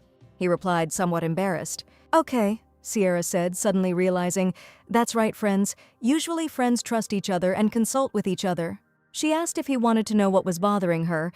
Of course, he said Kai's. She sighed. Nothing special. She just wanted to cross the name off the family tree. It seems like a matter of seconds, but so many permits are needed and this saddens her, which is why she fainted, the girl said. There must be something wrong with the rules for her to be so sad, he said. Or was there? Sierra asked. This had never happened before, she said with a sigh, so the procedure turned out to be much more complicated. If only there was a way to sort this all out sooner, she dreamed, and suddenly it dawned on Kai's. And then she said, she's not entirely right, this has happened once before. What is he talking about? Sierra asked, becoming interested, and asked Mr. Herbenson to be closer to the matter. The Herbensons preserve the entire family history. The family library is filled with books from top to bottom. And once he read them, usually those who insulted the honor of the family are deprived of their title. But in their family, there was someone who himself wanted to be expelled. And he read about how it happened. It was amazing, which meant that such a case did indeed exist. Sierra Pernine asked eagerly what was needed for this. Confused by his enthusiasm, the man said that apparently the family's consent was needed. At that very moment, Sierra made up her mind she had to meet her father right now. Sierra asked Mr. Kai's if he was against going with her. He was not against it, and my lady said that Sophie was coming too. But then the maid asked my lady with concern what she wanted to do. Sierra didn't know yet. The main thing is to start, she explained to her companions. The Pernin family was overjoyed when they saw Sierra on the threshold of the house. The Count asked if she had come to see him. Vincent thought with hope for happiness. He believed Sierra. She still loved them. She ran up to her father and took his hands. Sierra told her father that he didn't look well and asked if he had slept well that night. Having missed his daughter's tenderness, he became emotional, and Sierra, calming him down, said that she already knew everything. The girl, making eyes, asked her dad if he loved his Sierra. Of course, Sierra said to Archibald. Her older brothers could not help but be touched. The Count loved her incredibly, in fact, he said. He loved no one else but her. The girl gasped and asked Daddy. He will do what Sierra asks, of course, he exclaimed. Is it true, really? The little girl asked and said, you know, she has only one wish left. And only he can fulfill it, Sierra cried, acting as before. Only he, her father. The Count could no longer bear his daughter's tears and shouted for her to speak. He would do anything. Indeed, the girl asked dramatically. Well, exactly then, to her. She needs his consent to sever all ties with the family, the Count immediately replied. Of course, we will sever them. Archibald blurted it out without a second thought, and only after a moment did he realize what she was asking. Wait, he asked in horror. What did she say? Thank you, Father, Sierra answered, smiling. She was afraid that he would refuse. She didn't expect that he would respond to her request with such zeal. No, simply, the Count muttered. She turned to Mr. Herbenson and thanked him for acting as a witness. You're welcome, he answered confidently, and Count Archibald whined with resentment. Since Mr. Herbenson heard everything, maybe he would sign the papers, she asked her father. Count Pernin always keeps his word. If he signs, then she will forget what they did yesterday and will again become their beloved Sierra. With this condition, the Count agreed to sign everything. Now, all that was left was Mr. Herbenson's signature as a witness, and everything was ready. She thanked her father. Finally, she remembered what she had wanted to say for a long time, and everyone looked at her with interest. Sierra asked if they could please not come to her anymore, saying that meeting with them was a waste of time. She wants to die without ever seeing them, her brother asked. Yes, she answered. They want the same thing, especially since she has friends. No, the brother shouted. Sierra, this can't be. If she wants to leave, she must return everything. The house, the servants, and the money. It was her family that gave her everything. Everyone was taken aback, looking at him in shock. Sophie felt like this would all end badly. But Sierra didn't lose her head and simply told her brother to take it. Take it, he shouted. Sierra, the world doesn't work that way. If she doesn't have a home, how can she? The twin nervously asked Jeffrey if he had drunk too much yesterday, was talking nonsense, apparently not sober yet. He would deal with him. But he had a point. If they controlled her financially, she was in a hopeless situation. She will sell the house and jewelry to return all the money to them. What? The Count was indignant. How can she be without a home? It's not summer outside. At this point, Kais intervened in the conversation and asked not to worry about it. He told the girl's family that if Sierra wanted, she could always turn to the Herbenson family. Because they are friends, Kais said, pleased with himself. With pleasure, Mr. Herbenson, the girl answered, but then cries of no were heard. Since when did she rely on Herbenson? The Count ordered her not to dare behave like that in front of him. God, Sierra said, the family has changed so much in 18 years. Maybe they should ask the Herbensons for help themselves, she asked sharply. But then the second twin suggested that Sierra do this. She would continue to live in the house. And, as she said, she will sell unwanted dresses and jewelry and they will pay the rent. After thinking about the offer, she agreed. In that case, she wouldn't owe them. Okay, let's do it this way. She thanked him. The younger brother turned out to be not as stupid as the others. Then she went. The brother said, "Go away. If they meet, he will pretend that he did not notice." The girl brought the documents, and after doing his job, the man said that from that moment on, she was removed from the Pernin family tree. Okay, she sighed with relief. That means it's not Pernin now. Finally, she was able to say happily, all she had left was her name, Sierra. Having finished with her daily affairs, she thanked Mr. Kais for his help. They say friends often have pajama parties, the girl said. And looking at her friend, she asked if maybe they could also do one like that today. She thanked him for joining her. He was supposed to be at the tea party, but she disturbed him, dragging him into her problems. What are you saying? Kais replied. He has a lot of free time, and he doesn't even know what to do with it. She learned how busy he was back home. He was probably simply overwhelmed with work, but Kais quickly got used to it. In general, time in the capital is very important for him. He still couldn't understand why his father sent him here, Sierra asked, but he didn't explain anything. There may be some things that need to be sorted out, but he wasn't given any instructions. His father simply told him to get to know people and make new friends. He must be up to something, Kais thought, but he doesn't know anything, Sierra thought. The more often you see him, the more interesting he seems. He has absolutely no understanding of the situation he's in and takes everything at face value. There is no place for such people in the capital, but Herbenson is an exception. No one will dare to contradict him. Just being Herbenson is enough to get the upper hand over the rest. She knows, Sierra said quietly. Yes, he asked, stunned. Herbenson, she said, your father wants him to change, so he sent him to the capital. In general, the girl admitted, everyone in high circles knows about this. This amazed Kais. How is she? He asked, confused. You lack attention. Sierra pointed out one could have guessed this long ago from the behavior of the others. So that's what it's about, said Mr. Herbenson. He noticed it too. Everyone treated him like that, he began, and after thinking about how to express himself more correctly, he said, somehow unnaturally. Do you know why? Asked the girl Kaisa. The one he falls in love with will receive the gold and diamond mines belonging to the Herbensons. After all, their family is the most powerful in the empire, and besides, he is young and handsome. Strong and honest, looking into Kaisa's face, Sierra said, and that means... This means that every woman in the empire dreams of him, the girl explained. Mr. Herbenson, she continued, his true value is being limited. She explained that his father wants him to get married. So in the capital he must, Sierra began, and Kais cleverly continued, find a bride. Exactly, she exclaimed joyfully. Women are now fighting for his attention, and men, in turn, are trying to marry off their sisters. The only thing that matters is who can win it, but she must be worthy of the title of Margravine Herbenson. But then the man exclaimed that he could not decide on his own whom to marry. There had to be mutual consent. Consent? Sierra asked. No, not at all necessary. She already explained everything. Who else besides the imperial family could resist his proposal? The girl asked. What about her? He asked suddenly, causing Sierra to freeze in place. Kais asked. She would have rejected him. Sierra looked at him stunned, and smiling bitterly, she said, she would have rejected it, yes. That is exactly what she would have done. After a pause, Kais Herbenson said, that means what she said earlier.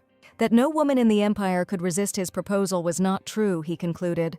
Yes, she answered with a smile, and the guy pursed his lips, having lost even a grain of hope. All he said was that he would take her home, and now they were heading down the road to the house. It had been a difficult day, and Sophie had been quite tired while traveling with them, and no one spoke in the carriage. And in all this silence, Sierra thought, it turns out she's the only one who can refuse Herbenson. Looking at Kais, the girl thought, forgive me, Mr. Herbenson, but she really doesn't regret anything. She will die soon anyway, and since everything will end soon, what is the point of these regrets? It was time for dinner at the palace, and the Emperor asked if Sierra Pernin had really crossed her name out of the family tree. Yes, that's right, the Empress confirmed. Really? The Emperor asked, stunned. Judging by how scared the department employees were, the Empress said, the rumors were true. The man asked, so she really abandoned her family. Count Pernin is a loving father. He dotes on his children. How did he allow this to happen? Yes, indeed. During this time she saw the Count twice, and now she is no longer part of the family. How is this possible? Leonardo jumped up and asked what was wrong with Sierra Pernin. Count Pernin went mad. The Crown Prince flared up. How could he allow his daughter to leave the family? Not so loud, Leonardo, his mother shouted indignantly. Lowering the decibels, the prince asked how the young girl had been abandoned to her fate. How dare he let her go? Besides, why would she want something like that? Leonard asked. Well, the Empress drawled. And he said, they know what the reason is. The men looked at her in surprise and suddenly remembered. According to imperial custom, a woman is not allowed to confess her love first, so she must be expelled from the family. What nonsense! The Emperor flared up here. Sierra is an innocent and defenseless child. She couldn't be the first to confess her feelings. Apparently, he shouted, this bastard wanted to possess Sierra, but she was a bird out of his league. How dare he seduce their innocent Sierra Pernin? We need to find this bastard, and here Leonard has his tail between his legs. Enough, he shouted, interrupting his father, and blushing, he admitted that he was the bastard. The news discouraged the Emperor and Empress. No matter how embarrassed he was, Leonard explained to the end that Sierra had confessed her love to him. After this shameful confession, he quickly ran out of the room, leaving his mother and father in shock. Having recovered from the shock, the Emperor asked joyfully, is it true? So what's the problem? He asked, laughing. They'll have a wedding right now. His wife asked coldly. He still did not understand the situation she found herself in. Sierra had abandoned her family and lost her title. He didn't see a problem, and his wife asked him what he thought was easier, to elevate her from a commoner to a noblewoman, or to retain her status and accept her into the family. The latter, of course, he said. That's exactly it, she said with a sigh.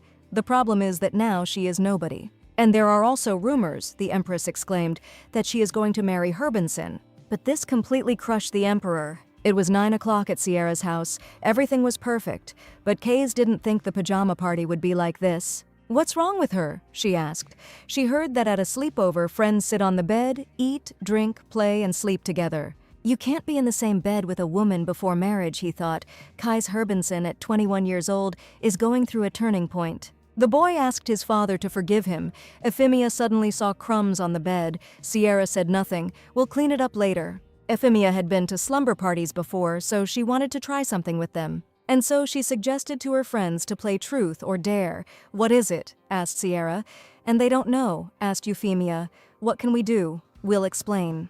She suggested that they distribute the numbers on the dice, 1 or 2. She asks, 3 or 4. Sierra, 5 or 6. Herbenson. You can ask anything, but you must answer only the truth. And no secrets told here should leave this room. And if they don't want to answer the question, they'll have to drink. You must admit, it's better to answer questions. It's quite fun.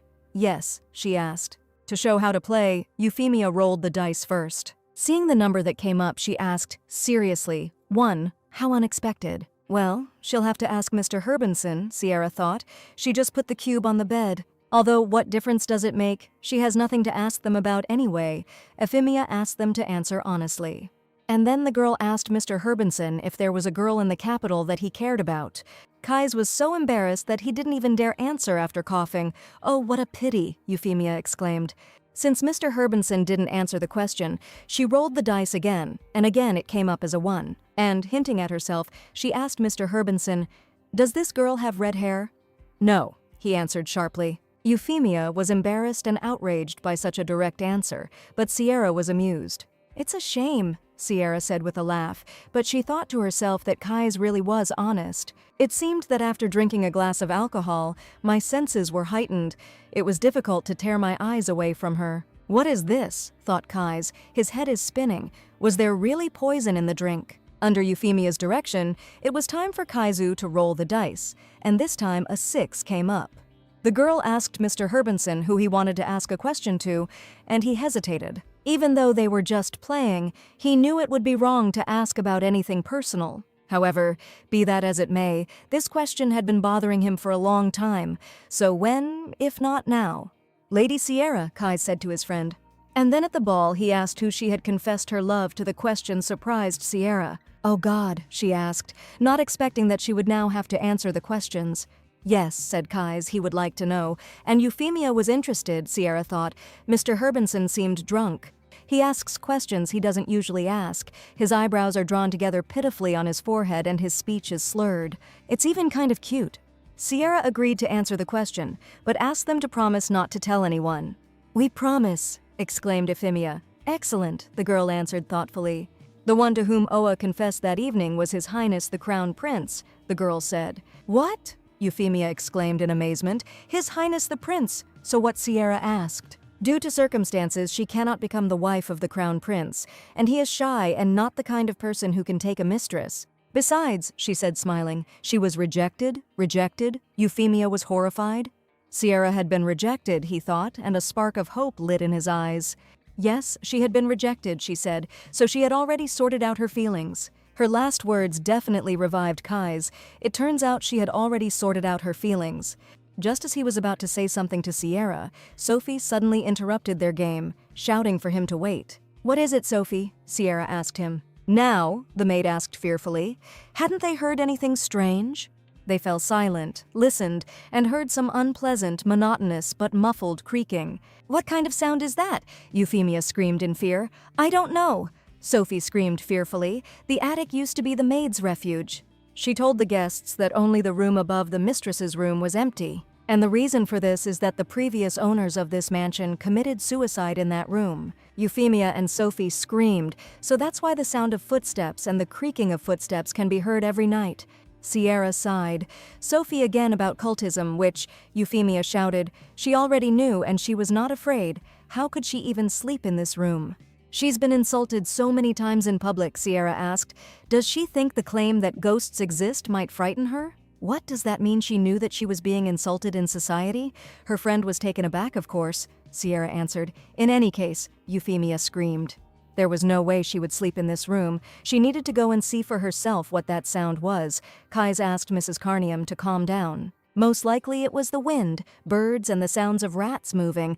The lady was screaming, but it wasn't the sound of rats. She had to go and check everything herself. "Yes, there is definitely nothing like that there." Kais was already shouting over her. Euphemia was shouting, "Why is he so sure?" "Enough," Sierra said sharply. "If they want," said the hostess of the house, "they will go and see at once." "The situation will be resolved if they go and see what that sound is," Sierra asked. "Well, she will go too." And just like that, led by Sierra, the ponies climbed up the unlit stairs. "Why is it so dark in here?" asked Euphemia, and Sierra replied, "Well, this space is not used, so there is no need to light it." Lady Carnium asked what the creaking sound was she heard. Sierra replied, "Probably the sound of crawling insects." "If it's big, it can be heard. An insect," thought Euphemia. "And this house, she hates it. Perhaps she'll go home." Here, Sierra brought them and said, "This room, most likely, is not forbidden." And she said with a grin, "Let the one who asked to come up here, or the one who said that there is a ghost here, open it." The girls started arguing. "You open the door first," said Euphemia. "Mistress Carnium, open it yourself," shouted Sophie. While the girls continued their argument over who would go open the door, Kais's gaze drilled a hole into Sierra. Noticing the gaze on herself, she glanced at Mr. Herbenson. Without a second thought, she told Kais that his face was still red, and yes, the guy was surprised. "Tomorrow he will have a bad hangover," she said. Kai thought, he can't even control his face in front of the girl he likes. How pathetic he is. Suddenly, the girls decided to open it together and agreed to open it together on the count of 3. Then they began to count. 1, the two of them began to count. 2, their hands were shaking. And as soon as the count reached 3, the door opened by itself and a cold wind pierced the bodies. The girls screamed in horror, screaming that the door suddenly opened by itself. Standing behind them, Sierra wondered warily what this had really just happened. Suddenly another frightening sound was heard from behind, as if they were surrounded. "What is that sound?" Euphemia screamed. "Maybe they opened the sealed door," Sophie screamed. "Nothing of the sort," explained Mr. Herbenson with a cool head. The sound came from the first floor. "This is the named guest," the servants shouted from below. "Grab him. He is going upstairs. Don't let him get there."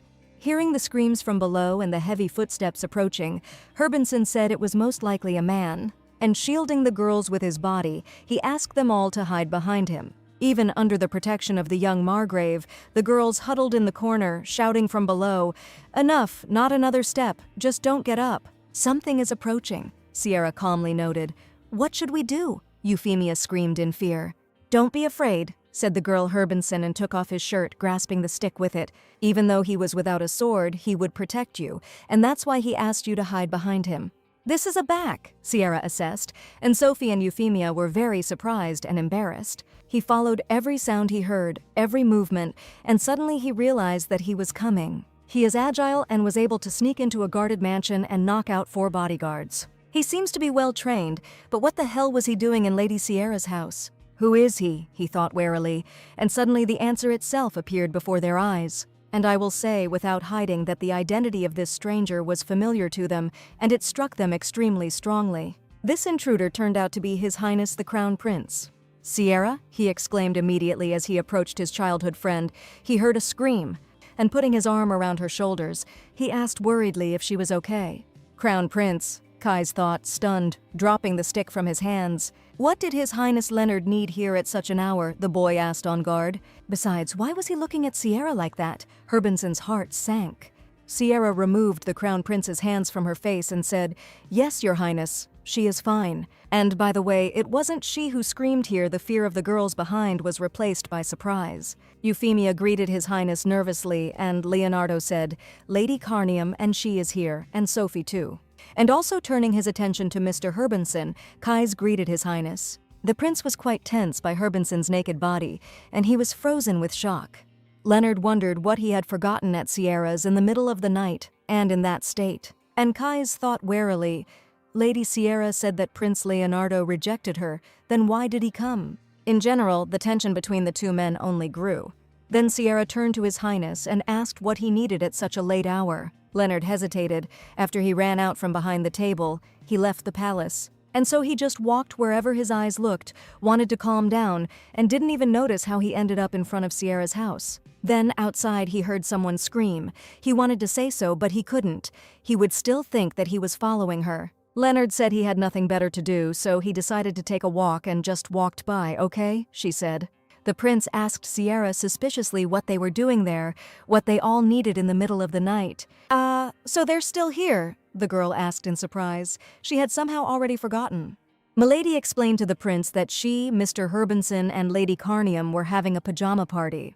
There was a strange sound coming from here, so they decided to see if there were any ghosts there. In fact, they had already lost a lot of time. She suggested checking everything as quickly as possible. Well, since His Highness had come, Sierra asked if he wanted to come with them. "Come on," the beauty called the guys, "gentlemen forward." The bed understood that she simply decided to shift the responsibility onto them. And so, led by the Crown Prince, they walked inside the dilapidated room. It seemed, Leonard realized after looking around, that no one had cleaned here for a long time. Even the floor was rotten. But the building itself is quite strong. You need to step carefully. You never know if you might fall through. He asked what kind of room it was. They say that it was here, before Lady Sierra moved in, that a couple of lovers committed suicide, which is why none of the servants come here. There were indeed various rumors about this estate. He thought that if Sierra had not bought it, the house would have simply been torn down. Such a place spoils the appearance of the capital. Kais didn't exactly believe in ghosts, but the room was indeed strange. It was much colder near the border where he lived than in the capital, which was nothing new to him. But I have to say, it's suddenly gotten cold here, and it's definitely not because of the weather. There's something else going on here. Creepy, as if he had deliberately emphasized the word, thereby frightening Sophie and Euphemia. "Move," whispered Lady Carnium. "This is too much," whispered Sophie. "It's so scary." "It's so dusty here," Sierra thought, coughing. And what's wrong with her again? Are her lungs really that weak? And why now? And why did she suddenly trip? Hearing a crash behind her, the girl screamed, "Milady!" Euphemia screamed in fear, and this attracted the attention of the prince and Herbenson. Everyone immediately rushed to Lady Sierra. Sophie was so scared that she fell to the floor, except for the prince. He suddenly stopped and frowned, thinking, "Wait, the roof." He listened. The sounds continued. And suddenly the crown prince noticed that a beam on the ceiling had come loose right above Sophie's head. "Careful from above," Leonard shouted. He immediately ran towards everyone. Sophie looked in fear at the beam falling on her. There was a crash that raised dust. "Your Highness, Sophie," people nearby shouted, having lost sight of them due to the dust. Luckily, the falling board didn't hit the maid, "Your Highness." Sophie was frightened. Then the others ran up to them, asking if they were okay. Prince Leonardo? Sophie was scared. He got hurt protecting her. It's her fault. Harming a member of the royal family is treason. So what should we do now? And what if His Highness gets angry? The girl worried. But then Leonard raised his head and looked at Sophie and asked if she was hurt. The girl looked at him with embarrassment, but there were tears of fear in her eyes. "No," she exclaimed. "Thank you for saving me." And yet she was so afraid for her life that she burst into tears. "But come on, quieter, quieter," Leonard reassured her. Leonard still endured the pain, trying to save face, but then Sierra called out to him in fear. "Sierra," Leonard responded. "A little more, and if he had seriously injured his head, if that had happened," she said with concern. However, Leonard smiled back at her, as if to say that everything was fine. He knew the beam would fall, but he calculated the trajectory and realized it wouldn't hit his head. "Otherwise, he wouldn't have rushed to the rescue," said the prince. But at the end, he added, "Probably." Besides, letting Sophie go, the crown prince said, "This girl is dear to her, Sierra." And she would have been very upset if something had happened to her, but Sierra remained silent. Kais noticed how hard it was for Sierra. She was worried about both the prince and her servant. While Kais and Sierra were sorting out their feelings, Leonard helped Sophie up. She thanked him, but asked about his wound. She said about this, evading the crown prince, "Well, she's not fatal." That's why he suggested not to talk about punishment. What happened here would remain between them. Moreover, he will be reprimanded anyway for leaving the palace at such a late hour. "Agreed?" he asked. Euphemia agreed. They needed to go down quickly and treat the wound. They hadn't found out if there were ghosts here, but she thought it was dangerous here anyway.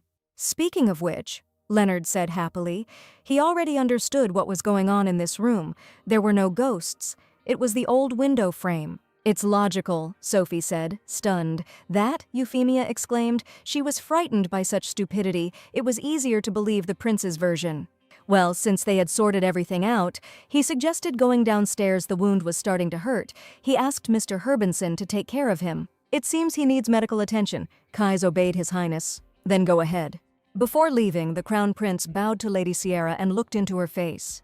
Leonard asked Sierra not to frown. He said that he was fine, so she shouldn't punish Sophie, explaining that it was an order. But she didn't even think about it. It wasn't her fault that it happened. "Yeah," the prince agreed. "That's right." Herbenson offered His Highness to take his arm, but Leonard refused. He could manage. Sierra's friend stuttered that it was time for them to go too, after everything that had happened. "That's right," Sierra replied, as if on the edge.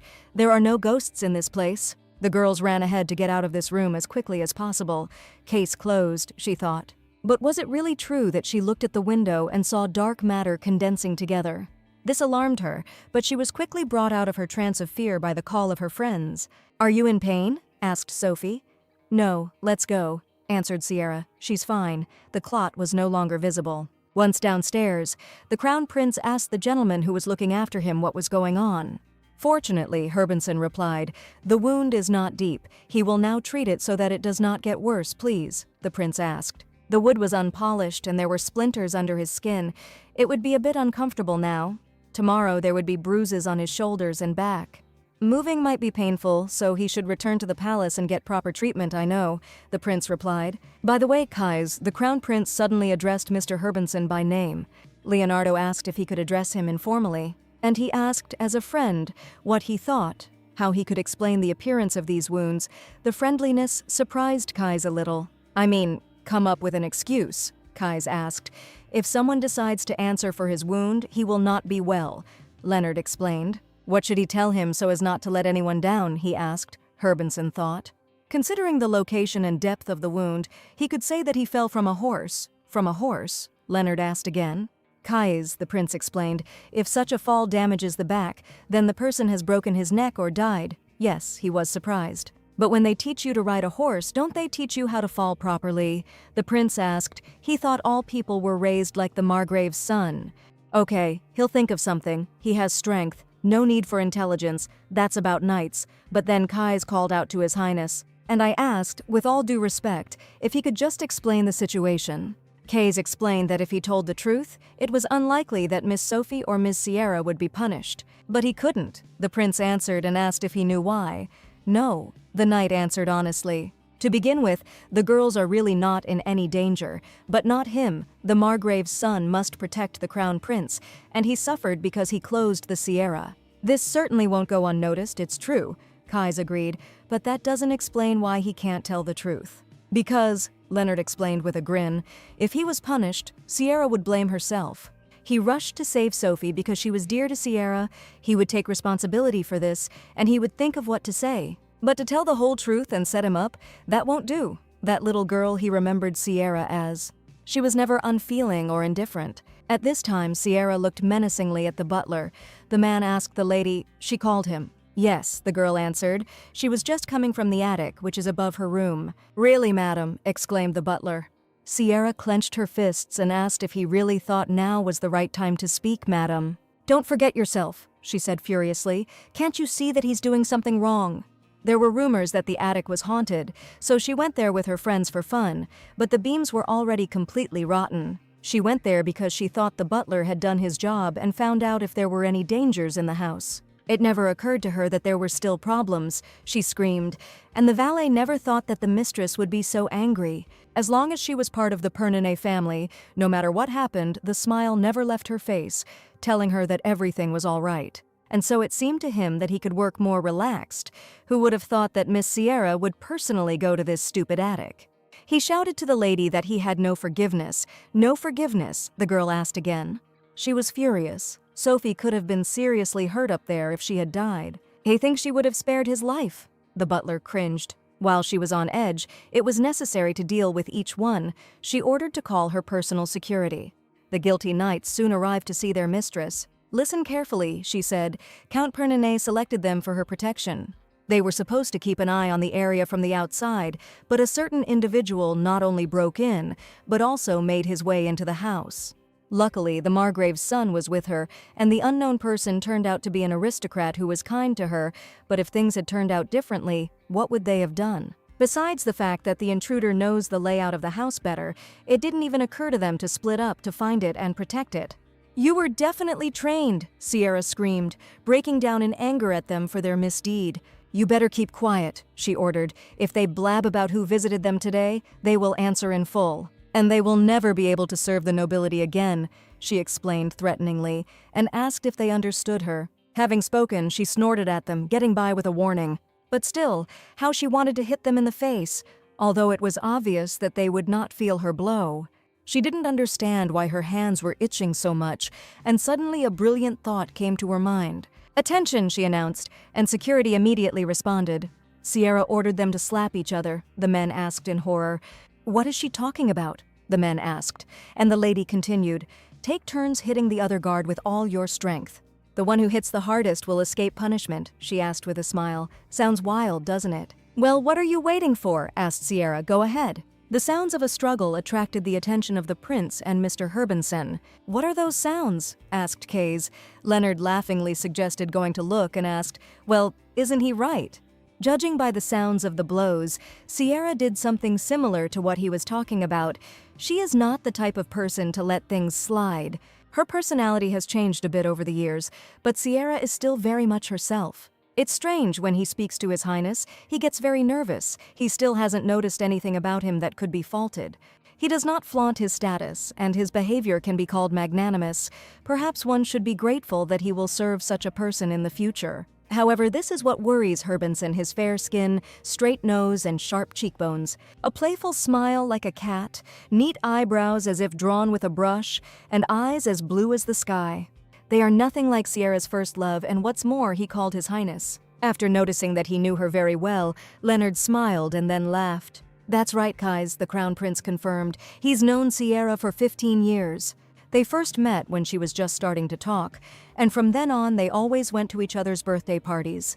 He saw everything from her debut to the appearance of the White Magnolia, so he knows this girl well. He knows more about Sierra than he can imagine. Your Highness, Kais said, stunned. He knows her better than anyone. All the men who were interested in Sierra said it out of envy. The prince grinned. The Crown Prince finally looked at Kais with a crushed look. He was also hurt by this. And so Leonard told Kais that he understood everything, and Herbenson looked away guiltily. After some time of fighting, the guards boasted about how many teeth they knocked out. They asked for a reward for him. The other, continuing the squabble, told him to shut up or his remaining teeth would hurt. Until this moment they lived in harmony, sharing joys and sorrows, but they gave up everything in one moment. How pathetic they were. At a critical moment, such terrible unity could turn against them, as now she called for the butler, and she told him to take care of these idiots. I obey, the man replied. After seeing the guards out, the butler ordered them to leave quickly. They never waited for their mistress. How tired she was. She didn't plan to turn everything into a circus, although they were so stupid that it still ended up being boring, not fun. Even the thought of getting rid of such idiots irritates her. She hates things that irritate her. Then don't do it. A voice suddenly came out of nowhere. Your Highness, Sierra said, stunned, and asked when he arrived. Sit, the prince told her. It's tiresome to get up every time the Crown Prince appears. So she may not do it. Leonard didn't like it when a person he valued so much was forced to follow etiquette just by hearing his voice. Sierra asked how his wound was. Leonard replied, It's bearable. By the way, she misunderstood something, he suddenly stated. He only risked himself when he was sure of it, so everything is fine. It is clear now, she answered with a smile. Looking at her, Leonardo suddenly remembered the conversation with Herbenson after his revelations. He said that Sierra said that she confessed her feelings to him, the Crown Prince. Leonard pursed his lips, still unsure of what to do in the situation he found himself in. Then he called out to Sierra, and yes, the girl responded. The prince reported that he had heard that she could no longer receive protection as a member of an aristocratic family. This is true, she confirmed. She burned her name into family archives and genealogical documents. The girl smiled and asked if that was really why he came to her at such a late hour. Oan had already decided that something serious had happened. Leonard asked if that wasn't a serious enough reason. He has no idea why she did it. Leonard asked if she had cut off all ties with her family. Sierra thought about it. Perhaps it was the right thing to do, but in any case she had no intention of becoming a daughter of the Pernin family again. Prince Leonard sighed and told Sierra that it didn't matter how she decided to live her life. It's her life and her choice. He's not trying to convince her to return to her father. It's just that if she suddenly decides to change something else in her life, she should tell him first about it. He knew that she had reasons for doing this, but the course of her thoughts was unknown to him. And if she tells what is happening to her, then he won't worry so much. Sierra looked at the Crown Prince in surprise, considering his request. And then she asked, which meant the prince was worried about her. The sudden question caught him off guard. Leonard was unable to formulate any answer, and his cheeks flushed. It's time for him to go. He ran away and shouted, Your Highness, Sierra exclaimed in fright. She jumped up after him, worried, because it was the second floor. Ladies, she said, looking down. He's already gone without a trace. Leonard ran away from the windows of Sierra's room and from her house in general as quickly as possible. And he reproached himself for why he said that, damn it. They can't act like brother and sister anymore because she confessed her feelings to him. But what should he have answered her? Why is everything like this? There were 22 days left. Vincent ran into Archibald's office calling for his father. The Count was indignant at why he was making noise since early morning. He didn't even knock on the door, but his son had to report it urgently. That people are heading towards their estate, people, Count Pernin asked warily. And what about them, asked the Count. He didn't remember a whole crowd ever coming to them. It seems that the servants he sent to Sierra's house, Vincent said. The butler asked the Count to apologize for the inconvenience. and he handed over a letter from Madame Sierra, a letter Archibald asked why she had sent it so early. Dear Count Archibald Pernin, I tried to live with these people for the rest of my life, but it didn't work out. They are all disgusting servants. Did you really, Father, train them so poorly? She asked in the letter. Or did you order them to behave this way on purpose? In short, she returns them all to you. A fish always rots from the head, so she doesn't think the other servants will be any better. She wished them a good day, and asking them to never write to her again, signed herself Sierra Dream. Sophie informed the lady that she had finished cleaning. Sierra thanked Sophie. That was all she needed. The only problem was that the house was too big for the two of them, so sending everyone was probably too much, but Sierra thought it was the right decision. The last thing Count Pernin tolerates is incompetence. The letter will hurt his pride, and they will all be punished as never before in their lives. Even if they didn't mean to put her in mortal danger, shouldn't they be held accountable for their mistakes? Now she has broken off relations with the Pernin family, well, since she has finished with the housework. Then Sierra asked Sophie if she wanted to go for a walk. Already on the street, Sophie asked the lady where she was heading at such an early hour. To the palace to meet the crown prince, she replied. He left so suddenly yesterday and she did not thank him for saving her. To the palace? Sophie asked, stunned. But how would she get there? The girl sadly reminded the lady that she was no longer an aristocrat, and Sierra thought about it. If they are not allowed in, then they will not see him. Let's not guess, but just go through, she decided. But then a breathless Yasser appeared in Sierra's path, blocking her way. His sister asked him angrily why he had come and told him to get out of the way. She was in a hurry, but his brother asked Sierra to wait and calm down. Reasonable, as Sierra had previously determined, the brother apologized for arriving unannounced. He knew she wouldn't want to see any of them, but Yasser asked if she could spare him just a few seconds. It was urgent. Early in the morning, the Empress called her son to a meeting, and he wished his mother good morning. It's a bit late for the morning, Leonardo, she noted, and besides, he'll be home late at night, won't he? The woman cleverly asked if he had gone to Sierra, and she hit the nail on the head. Without waiting for an answer, she understood everything herself. Now it was clear where that wound on his back came from. Mom? Her son called out stammeringly, but the woman said she didn't blame him for it.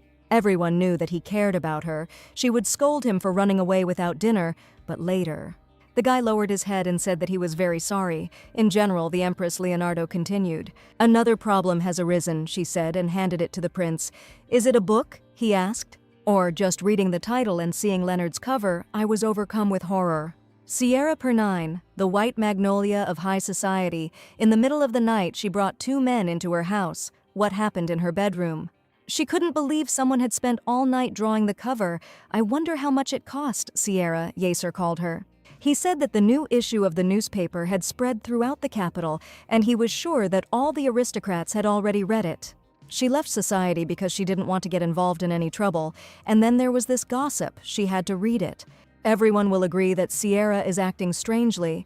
It seems she could use some practice to remember how real ladies behave. She hasn't been seen at any ball since the one where she drooled over the crown prince. What was the reason for such behavior belonging to Pernina, although recently the White Magnolia renounced the family? They can only guess about the reasons for such an act, although her motives are unknown. The newspaper publishes an article with the most probable ones. A woman can only be that confident when she has a man behind her, and she spent last night with two, Sierra read. The newspaper believes that she has been bringing men to her place for a long time. How good must she be? Will these two be upset to find out that they were not the only ones? I hope the unfortunate Udi will escape from the cunning fox and find his true love. The article struck even Yasser with its absurdity. And the most interesting part was yet to come. Here they were guessing how good she was in bed. Sierra felt like the seductress of the century. Her brother asked if she was doing this to spite him because she wasn't happy to see him. Not at all, Sierra replied. She had already read everything carefully. The article is very interesting, but just like thorns, it is prickly. And this is very similar to some novel that Sophie likes, madam, she exclaimed embarrassedly. But, Yasser asked hopefully, there isn't a word of truth in the newspaper, right? Not exactly, Sierra said. There are some things, like she actually did cross her name off her family tree, and the fact that two men came to her house last night. Yasser told Sierra that no matter what happened, he was on her side. Thank you, but she didn't need that, her sister replied. The only strange thing is, the article contains false information. Deception, the brother asked. Yes, she answered. These men are called the Red Fox and the Lone Wolf. Firstly, no one in high society fits these descriptions, and the author of the article knows this. It was written this way on purpose to hide the identities of the men. But most importantly, there was another person with them, but not a word was said about it. This was not some insignificant person. However, the article doesn't say anything about him, Euphemia Carnium, an immature and selfish person without friends, but she has a special influence in society. Because her father is the Marquis of Carnium, the Minister of Finance, they made her into a femme fatale, but it would have been better to write that there was a spicy 2-on-2 meeting with the participation of Euphemia. This would have excited the public more and ensured high sales, but still it was not included in the story, so that all the gossip would be only about her, concluded the brother. Yes, that's right, confirmed Sierra. They only gave out her name and kept the rest a secret. Naturally, readers will only talk about her. No one will understand anything about these men just by reading the article. The names of Sir Herbenson and His Highness would be on everyone's lips, but since they are not there, there is no risk, and the nicknames do not suit them at all. It is unusual that the author cares more about the noble girl than about two men. It would have been possible to damage her reputation even more by mentioning Euphemia. But he didn't, so what was the reason? Asked Sierra. The infamous high society nightlife. This stupid newspaper is defending this girl for some reason. Isn't it strange? Euphemia was so angry. Why was this tea party necessary now, and especially with this nasty Valhamina Ritchie? She was already late because of this article, so she had to accept the guests in a hurry to see what was happening. The maid called out to her mistress and said that everyone was looking for her. So what? Euphemia asked angrily. But the maid reported that he said that he wanted to see her right now, and that it would not take long. Okay, the lady agreed. She'll just say hello and go about her business, of course. There's a guest in the hallway, the servant said. Hello, Lady Carnium, the man greeted her. The girl exclaimed in shock, even starting to stutter, "The Crown Prince." "Yes, good morning," he said, smiling with passive aggression and asking if she could talk to him. A tea party at Viscount Ritchie's estate decided the end of high society. An unmarried woman inviting men to her place at night was out of the question. True, this is how barbarians usually behave. Their women often jump into bed with the first man they meet. She described their way of life well. Everyone agreed that this was a stain on the Empire's reputation. Valhamina giggled. Just wonderful, she thought. She liked everything. Sierra isn't directly named in the high society nightlife episode, but the context makes it easy to tell who she's talking about. All the ladies and girls completely share the point of view regarding this topic, which means her story sells well. There should be even more gossip the more actively they discuss, the better the newspaper will sell. The newspaper is bought not only by aristocrats but also by commoners who can read this time. The cover featured a white magnolia. Therefore, even men will buy a copy. The shame of Sierra Pernine promises her mountains of gold. As expected, she is the best. The girl felt just fine and laughingly asked Lady Carnium if she thought so too. It's important for aristocrats to have healthy romantic relationships, Valhamina said. But instead of supporting her friend, Euphemia snorted and turned away from her. What's the matter? She thought, pouting. She's talking to her after all. She's stupid and immature. She behaves like a high-ranking aristocrat only because of her parents' status, and she was also the only one who was late for tea. These are basic rules of etiquette, and I'm sure he's still pouting over some nonsense today. Suddenly, Lady Carnium stood up and, attracting attention, asked everyone to listen to her, dear ladies. Those who came to tea at the estate of Viscount Ritchie, they invite male guests in turn, so, she asked, today it was her turn. And who will they see, she thought. Another grandson of some duke. It's not even interesting to gossip about such people. Another person was supposed to come, Euphemia said, but it didn't work out, which surprised Valhamina. So today she invited. With these words, a golden-haired man approached the gazebo. Wow, the ladies and girls exclaimed in amazement, seeing the pride of the Empire with their own eyes. The Crown Prince exclaimed with admiration and unrestrained surprise. Leonard said hello. She invited the Crown Prince. They were discussing heatedly. Your Highness, come in. Sit down. They asked how long he had been friends with Lady Carnium, and Leonard laughingly thanked them for making him feel so welcome. And suddenly he asked what they were talking about. Well, the girl answered His Highness, about healthy relationships between a man and a woman. True, Leonard asked. It's a very interesting topic. Could he join the discussion? The girls said that they never touched a man with their finger because they always wore gloves, and when this happened, the prince laughed. Very witty jokes and conversations, they shouldn't do this. She's so shameless, the girlfriends chatted. How boring, Leonard thought, keeping a smile on his face for the sake of decency. He thought that by this time they would get down to business. He didn't know that listening to gossip could be like torture. Well, that's it, he can't stand this anymore, the prince decided. And he asked the ladies present at the tea party, well, who were they talking about just now?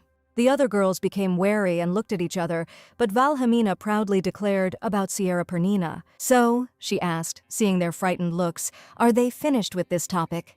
She boasted, saying that the new issue of high society nightlife was very popular. Putting Miss Pernine on the cover of a newspaper was like gambling, but she was sure the prince would say nothing about it. For starters, if he had known that the newspaper was produced by her family, its publication would have been banned long ago, and what's more, no one would ever have admitted to being one of the characters in the article. If he starts talking about the nightlife of high society, the prince will become embarrassed and try to change the subject. Sierra is one of his favorites. It would be funny if he refused her now, but contrary to her expectations, the prince said with a grin, interesting. As the article says, he began as if he wanted to quote the lines. Valhamina tensed up. One loser who begged her for attention ended up in the same bed with him, and another man very similar to him, the prince suddenly declared. It was an explosion for high society. Seeing their reaction, Leonard laughingly asked them to be honest. They all read the article. So, the crown prince stated threateningly, he is a lone wolf, and asked, do you get it? At the same time, a tense game was taking place in Sierra's mansion, which looked more like entertainment. Playing poker passed the time, but what were they waiting for? Royal flush, Sierra suddenly announced, which, again, Yasser exclaimed. Wow, Sophie said. Madam, you are so cool. Her brother asked her when she learned to play. He always won before. She always knew how, Sierra replied. Part of her image as a sweet little sister was playing a giveaway game. That's the thing. They're going to keep sitting at the cards, Yasser asked. It's time to do something about this whole situation. Ah, that's what he thinks, Sierra asked. She thought it would be best to just wait. What? Her brother was taken aback. Or who? Remember the sun? Here comes a ray. Sierra didn't have time to give an answer when the answer itself knocked on the door.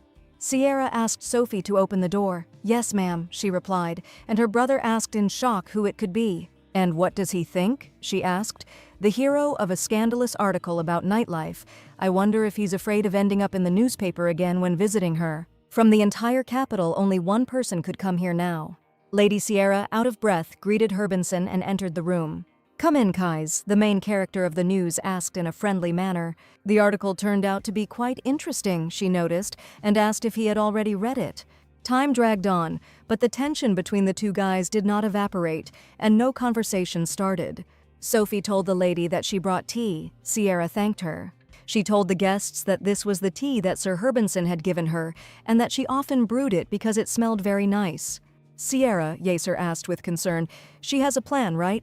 Plan, Sierra asked, smiling. What kind of plan is it? How to fix the situation? People don't yet know how to turn back time. So what should we do now? Yasser asked, and Sierra suggested that Sophie sit down and have some tea together. She also spent that hot night with Sir Herbinson. Does status matter now, madam? Sophie exclaimed. What are you saying? Oh well, Sierra chuckled. Everyone understands.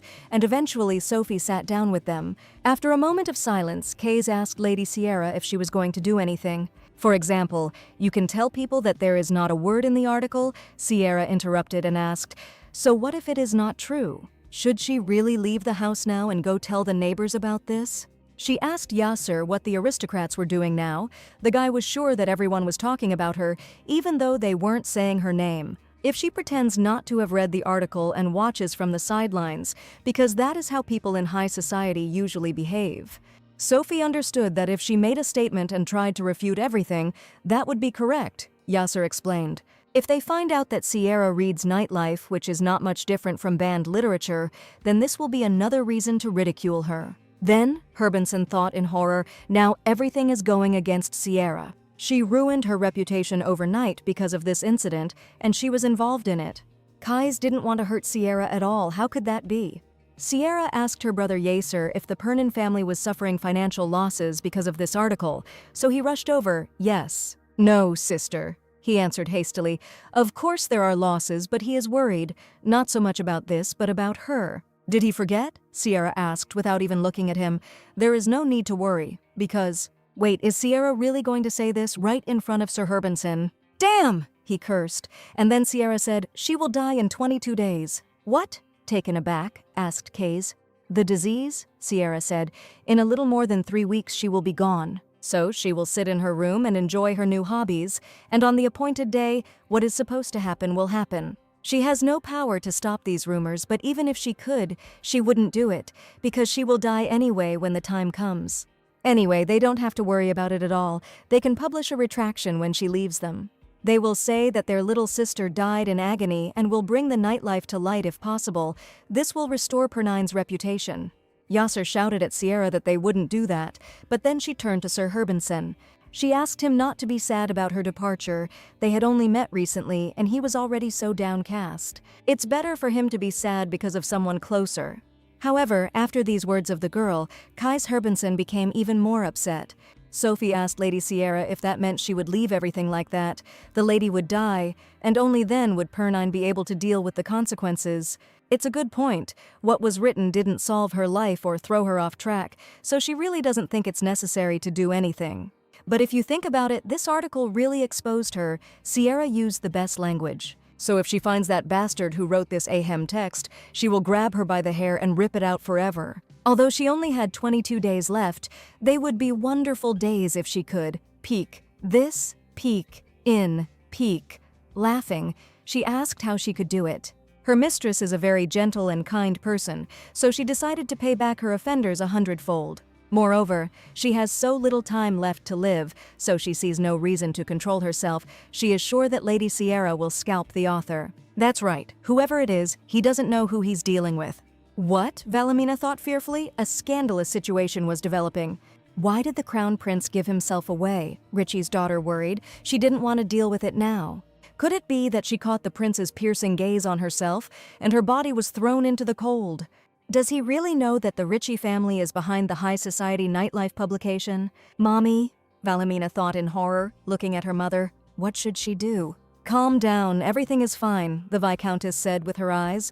The prince won't guess anything, my daughter. Stay calm. But it was quite difficult to remain calm. Lady Valhamina, suddenly a man's cry was heard, out of breath from running. He apologized for interrupting them, but they had some very important guests. What she asked fearfully, who, why, and then the prince became interested. That's right, he realized who had come to the tea party besides him and grinned. The knight reported that the Margrave's son, Kays Herbenson, had arrived, as well as Yasser Pernin. And with them, Sierra Pernine, that is, Lady Sierra, he announced excitedly. Walking to the tea party, accompanied by strong comrades, she smiled at the girls. Hello, said Sierra, what a wonderful tea party, and she hoped she wasn't disturbing you. She was finished. Valhamina realized clearly why they had appeared at this very moment. Sierra and Kays Herbenson, and even Crown Prince Leonard are all the main characters in the scandal here. Did they really find out that she was the author of the article she tensed up and froze in paralyzing fear? But how is this possible? Valhamina thought, looking at the company with alarm. If they want to catch the mysterious publisher of high society nightlife, they need to go right now. There was no time to wait. She would die in 3 weeks. And if they want to kick the editor's ass, that's all the time they have, okay? She asked. But they don't even have any suspects. Where to start? Asked Kays. They don't know anything. Well, not exactly nothing, Sierra grinned. The publishing house is connected with the Marquis of Carnium, she explained, and Herbenson almost jumped out of his seat. Exactly, Yasser agreed. The nightlife in every possible way protects the reputation of Euphemia Carnium. No matter how you look at it, she is still the daughter of a marquis, but at the same time, in such a scandalous article, the names of the Crown Prince and the Margrave's son are being defamed. People who don't fear the emperor usually fear those associated with him, so perhaps the nightlife editors are familiar with the marquis. No, she is sure that he supports them. There are several families that are close to the Carnium family. Any of them could be behind the publication of the newspaper. Perhaps they are not from the aristocracy recently. There are more and more commoners. The circle of suspects is too large. It may not be possible to identify the identity the first time. Therefore, it is better to rely on what they have rather than guess, and they need to act quickly. She turned to Brother Yasser. There was an event today where Euphemia would be coming, and she asked if he could find out where it would take place. That's how it all was. And now they ended up here. Meeting their gazes, Kai thought that his expectations had been met. The crown prince had also come. Kai's nodded hello to Leonard. As he thought, he immediately rushed to Sierra after learning the news. Herbenson greeted His Highness, who now felt a little calmer. The crown prince himself, smiling sadly, wanted to be next to her now. But in such a situation, it is better to stay away from Sierra for her own good. It is better to do everything possible from the current position. The crown prince then announced that he was going to sue the nightlife publisher. Valhamina shuddered, goosebumps ran down her spine, and the horror of the consequences gripped her. He had discredited his honor with rumors in the newspaper, so he had no other choice, Leonard said, and asked if he was mistaken. The article has offended the honor of the royal family. Wouldn't it be fair to resolve this issue in court? Sierra remained silent, deciding to listen to what her old friend had to say. Damn, the prince wants to sue. Valhamina tensed up. If the plaintiff is the imperial family, the accused will definitely lose. No matter what the crime, the court will definitely impose the highest penalty. Why did he do this? She deliberately kept his identity a secret, but she didn't think that the prince would give himself away, being involved in a piquant situation. If he had only kept silent, it would have ended with Sierra's humiliation. But then the Viscountess pushed her daughter aside and stepped forward. She supported the decision of His Highness, a man who committed a crime as undermining the reputation of the imperial family. He must be punished to the fullest extent, but as far as she knew, someone could only be summoned to court when the identity of the criminal was known. Nervously, but trying to save face, Viscountess Ritchie turned to Prince Leonardo, and she asked him if he knew the name of the publisher of Nightlife. I have no idea, Leonard said with a grin, but I'll definitely find out soon enough. Without a doubt, the lady replied and thought, it turns out they have nothing to fear. The prince knows nothing and is just bluffing. She and her mother-in-law and her parents, Viscount Ritchie and his family, have been publishing this newspaper for 120 years. And no one has discovered their secret in all this time. No matter how smart the crown prince is, he is still a boy. But then the prince announced that he had already handed the matter over to the imperial police, and that an official investigation would soon begin. The news sent shivers down his spine, and Leonard couldn't understand why their family had continued to ignore the problems. He was not as merciful as everyone said. He coldly explained that the criminal would be found no matter what. The tea party fell into a tense, oppressive silence upon hearing the crown prince's intentions. It can't be, the Viscountess thought, biting her lip. Any provocations are dangerous now. People will quickly start speculating about who is behind the Nightlife publication. Something needs to be done, and quickly, definitely. The gaze has caught on the weak one. The subject needs to be changed. Hey you, the Viscountess addressed Sophie rudely, and she asked in surprise, are you talking about me? Yes, the lady shouted. Did she come here just because she wanted to? Only noble ladies invited by the hostess can be here. She switched to Lady Sierra and asked if this was her maid, if tea was only for aristocrats, and what she thought the rules were for. Besides, she was not invited either, and she heard that she no longer belonged to a noble family. How dare they come without an invitation? If they have any sanity left, then they, Madame screamed, but then Sophie stopped her. The maid apologized for interrupting and informed her that Sierra was not her mistress. She came with him, pointed out Herbenson to Sophie, and Sierra smiled proudly at her maid. What is she talking about? The noble ladies thought in horror. The young Margrave Herbenson stepped forward and addressed the lady. Yes, the woman answered tremblingly. He apologized for being impolite and came to tea with the maid. Although, should she talk about rudeness? The man asked coldly. Kais did not hide his irritation with these individuals, piercing them with a chilling gaze. But deep down, he was worried that maybe he had said something wrong. On the way to the tea party, Sierra asked Kais to listen. He would have a key role in this tea party. She explained eagerly that today he would emerge as the most powerful man in the empire. A cold gaze piercing like a gust of icy wind, it seems that he can subjugate anyone without a single word. The powerful heir of the Margrave, that's who he will play at the event. Well, how will he cope? She asked. However, Kais was worried that the image wouldn't suit him, and Sierra asked if he remembered what she had told him recently. Isn't it true that he is more powerful than anyone else in this empire? The girl's words came to mind. And at the right moment, Kais Herbenson asked whether Madame had decided to ignore his words. No, Ritchie's mother and daughter tried to justify themselves in fear. Watching this from the side, The ladies thought, "Oh my God, what is going on here?" First, the crown prince came and said he wanted to sue the nightlife, then Yasser Pernin showed up. And with him, Sir Herbenson, and the atmosphere became simply frightening. How awkward it was. Then the girls, one after another, said that she had a meeting scheduled for that time, and the other needed to go to the salon for a fitting. The other one was supposed to be home at 1 o'clock in the afternoon. They all apologized and said that it was time for them to leave, thanking them for today. Thus, in the blink of an eye, the Viscountess and Lady Wilhelmina were left completely alone. Just now they were gossiping about the article's heroine, and now they all just ran away like that. And what was Kais Herbenson doing here? He and Sierra aren't close. So did she really blackmail him into coming here? No, she mustn't give in to fear, Wilhelmina thought timidly. What is he talking about? She asked in a trembling voice. If everyone knows that this is Sierra's maid, how did she suddenly become his? Or is he being forced to speak like that? The lady asked. Kais was confused, and then Sierra intervened in the conversation. She asked Mr. Kais if she could speak. Yes, of course, Herbenson replied. Sierra asked Lady Wilhelmina to forgive her for all the trouble and for coming to the tea party without an invitation. She is no longer an aristocrat and has no right to attend noble events. So she's not here as Sierra today? She asked, stunned. While Wilhelmina asked fearfully and cautiously, Sierra explained what she meant, that she belongs to Mr. Kaizu, the unusual and mysterious walking and talking magnolia.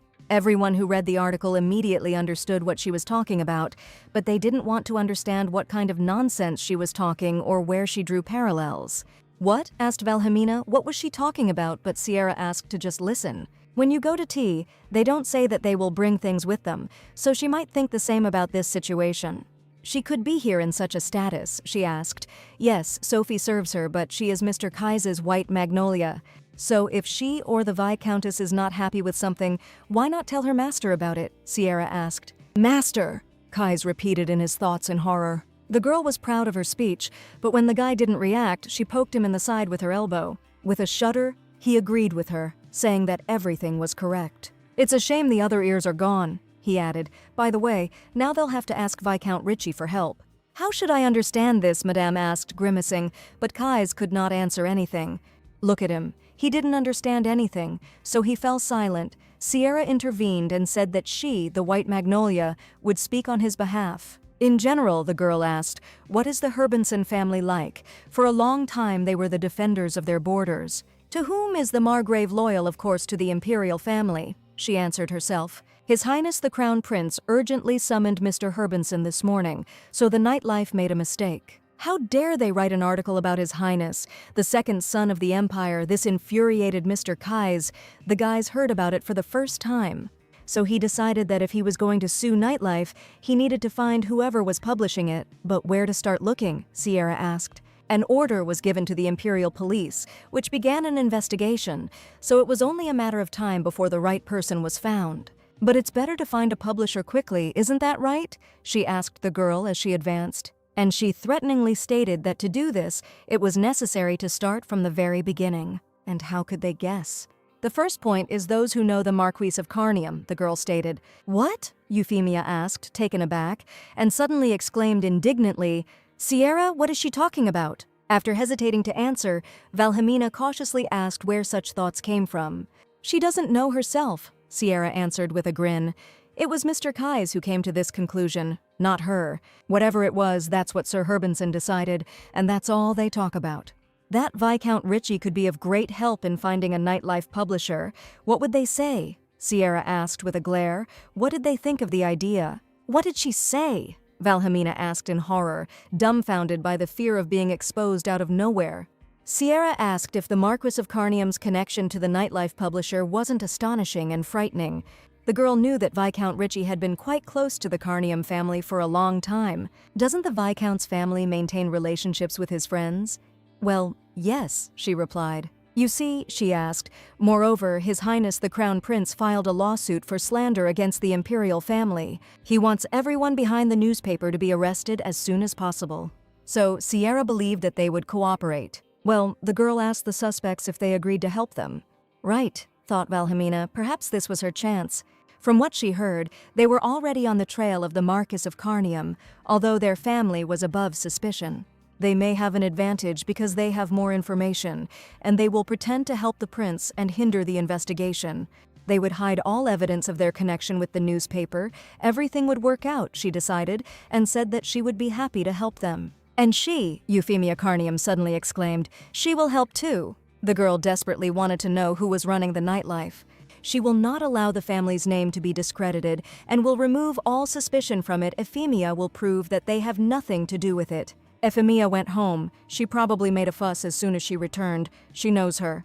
Perhaps her father told her that everything she heard was not true, but there was a nuance. Now he knew what happened today. The Marquis understands that they know about his involvement in this case. He, like Viscount Ritchie, is among the suspects. Therefore, there are two options for what the Viscount and his relatives will do.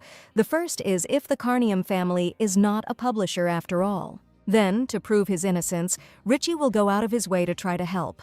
And if this is their doing, asked Kais. They will try to hide everything, Yasser explained, and the Crown Prince confirmed it. Moreover, even an attempt to hide anything would leave a trace, right? Sierra agreed. She would want to sever all ties with the nightlife. In fact, she wanted to talk to a few more people before the situation got worse. Sophie asked the lady what they should do now. Should they just wait, and why not? The girl asked. And she happily announced that they would now go look for a new butler for her. Taken aback by this news, the men asked in amazement why all of a sudden. When she arrived, her brother asked her if she had decided to hire a butler from the employment agency. Sierra, seriously. Yes, quite, the girl answered. She will go to several places today, and asked why there are so many of them in the capital.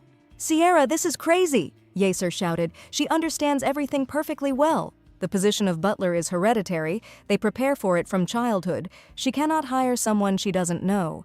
The butler is the face of the estate, the brother exclaimed, and Sierra chuckled at this phrase. Well, she said, he won't have to be that face for long.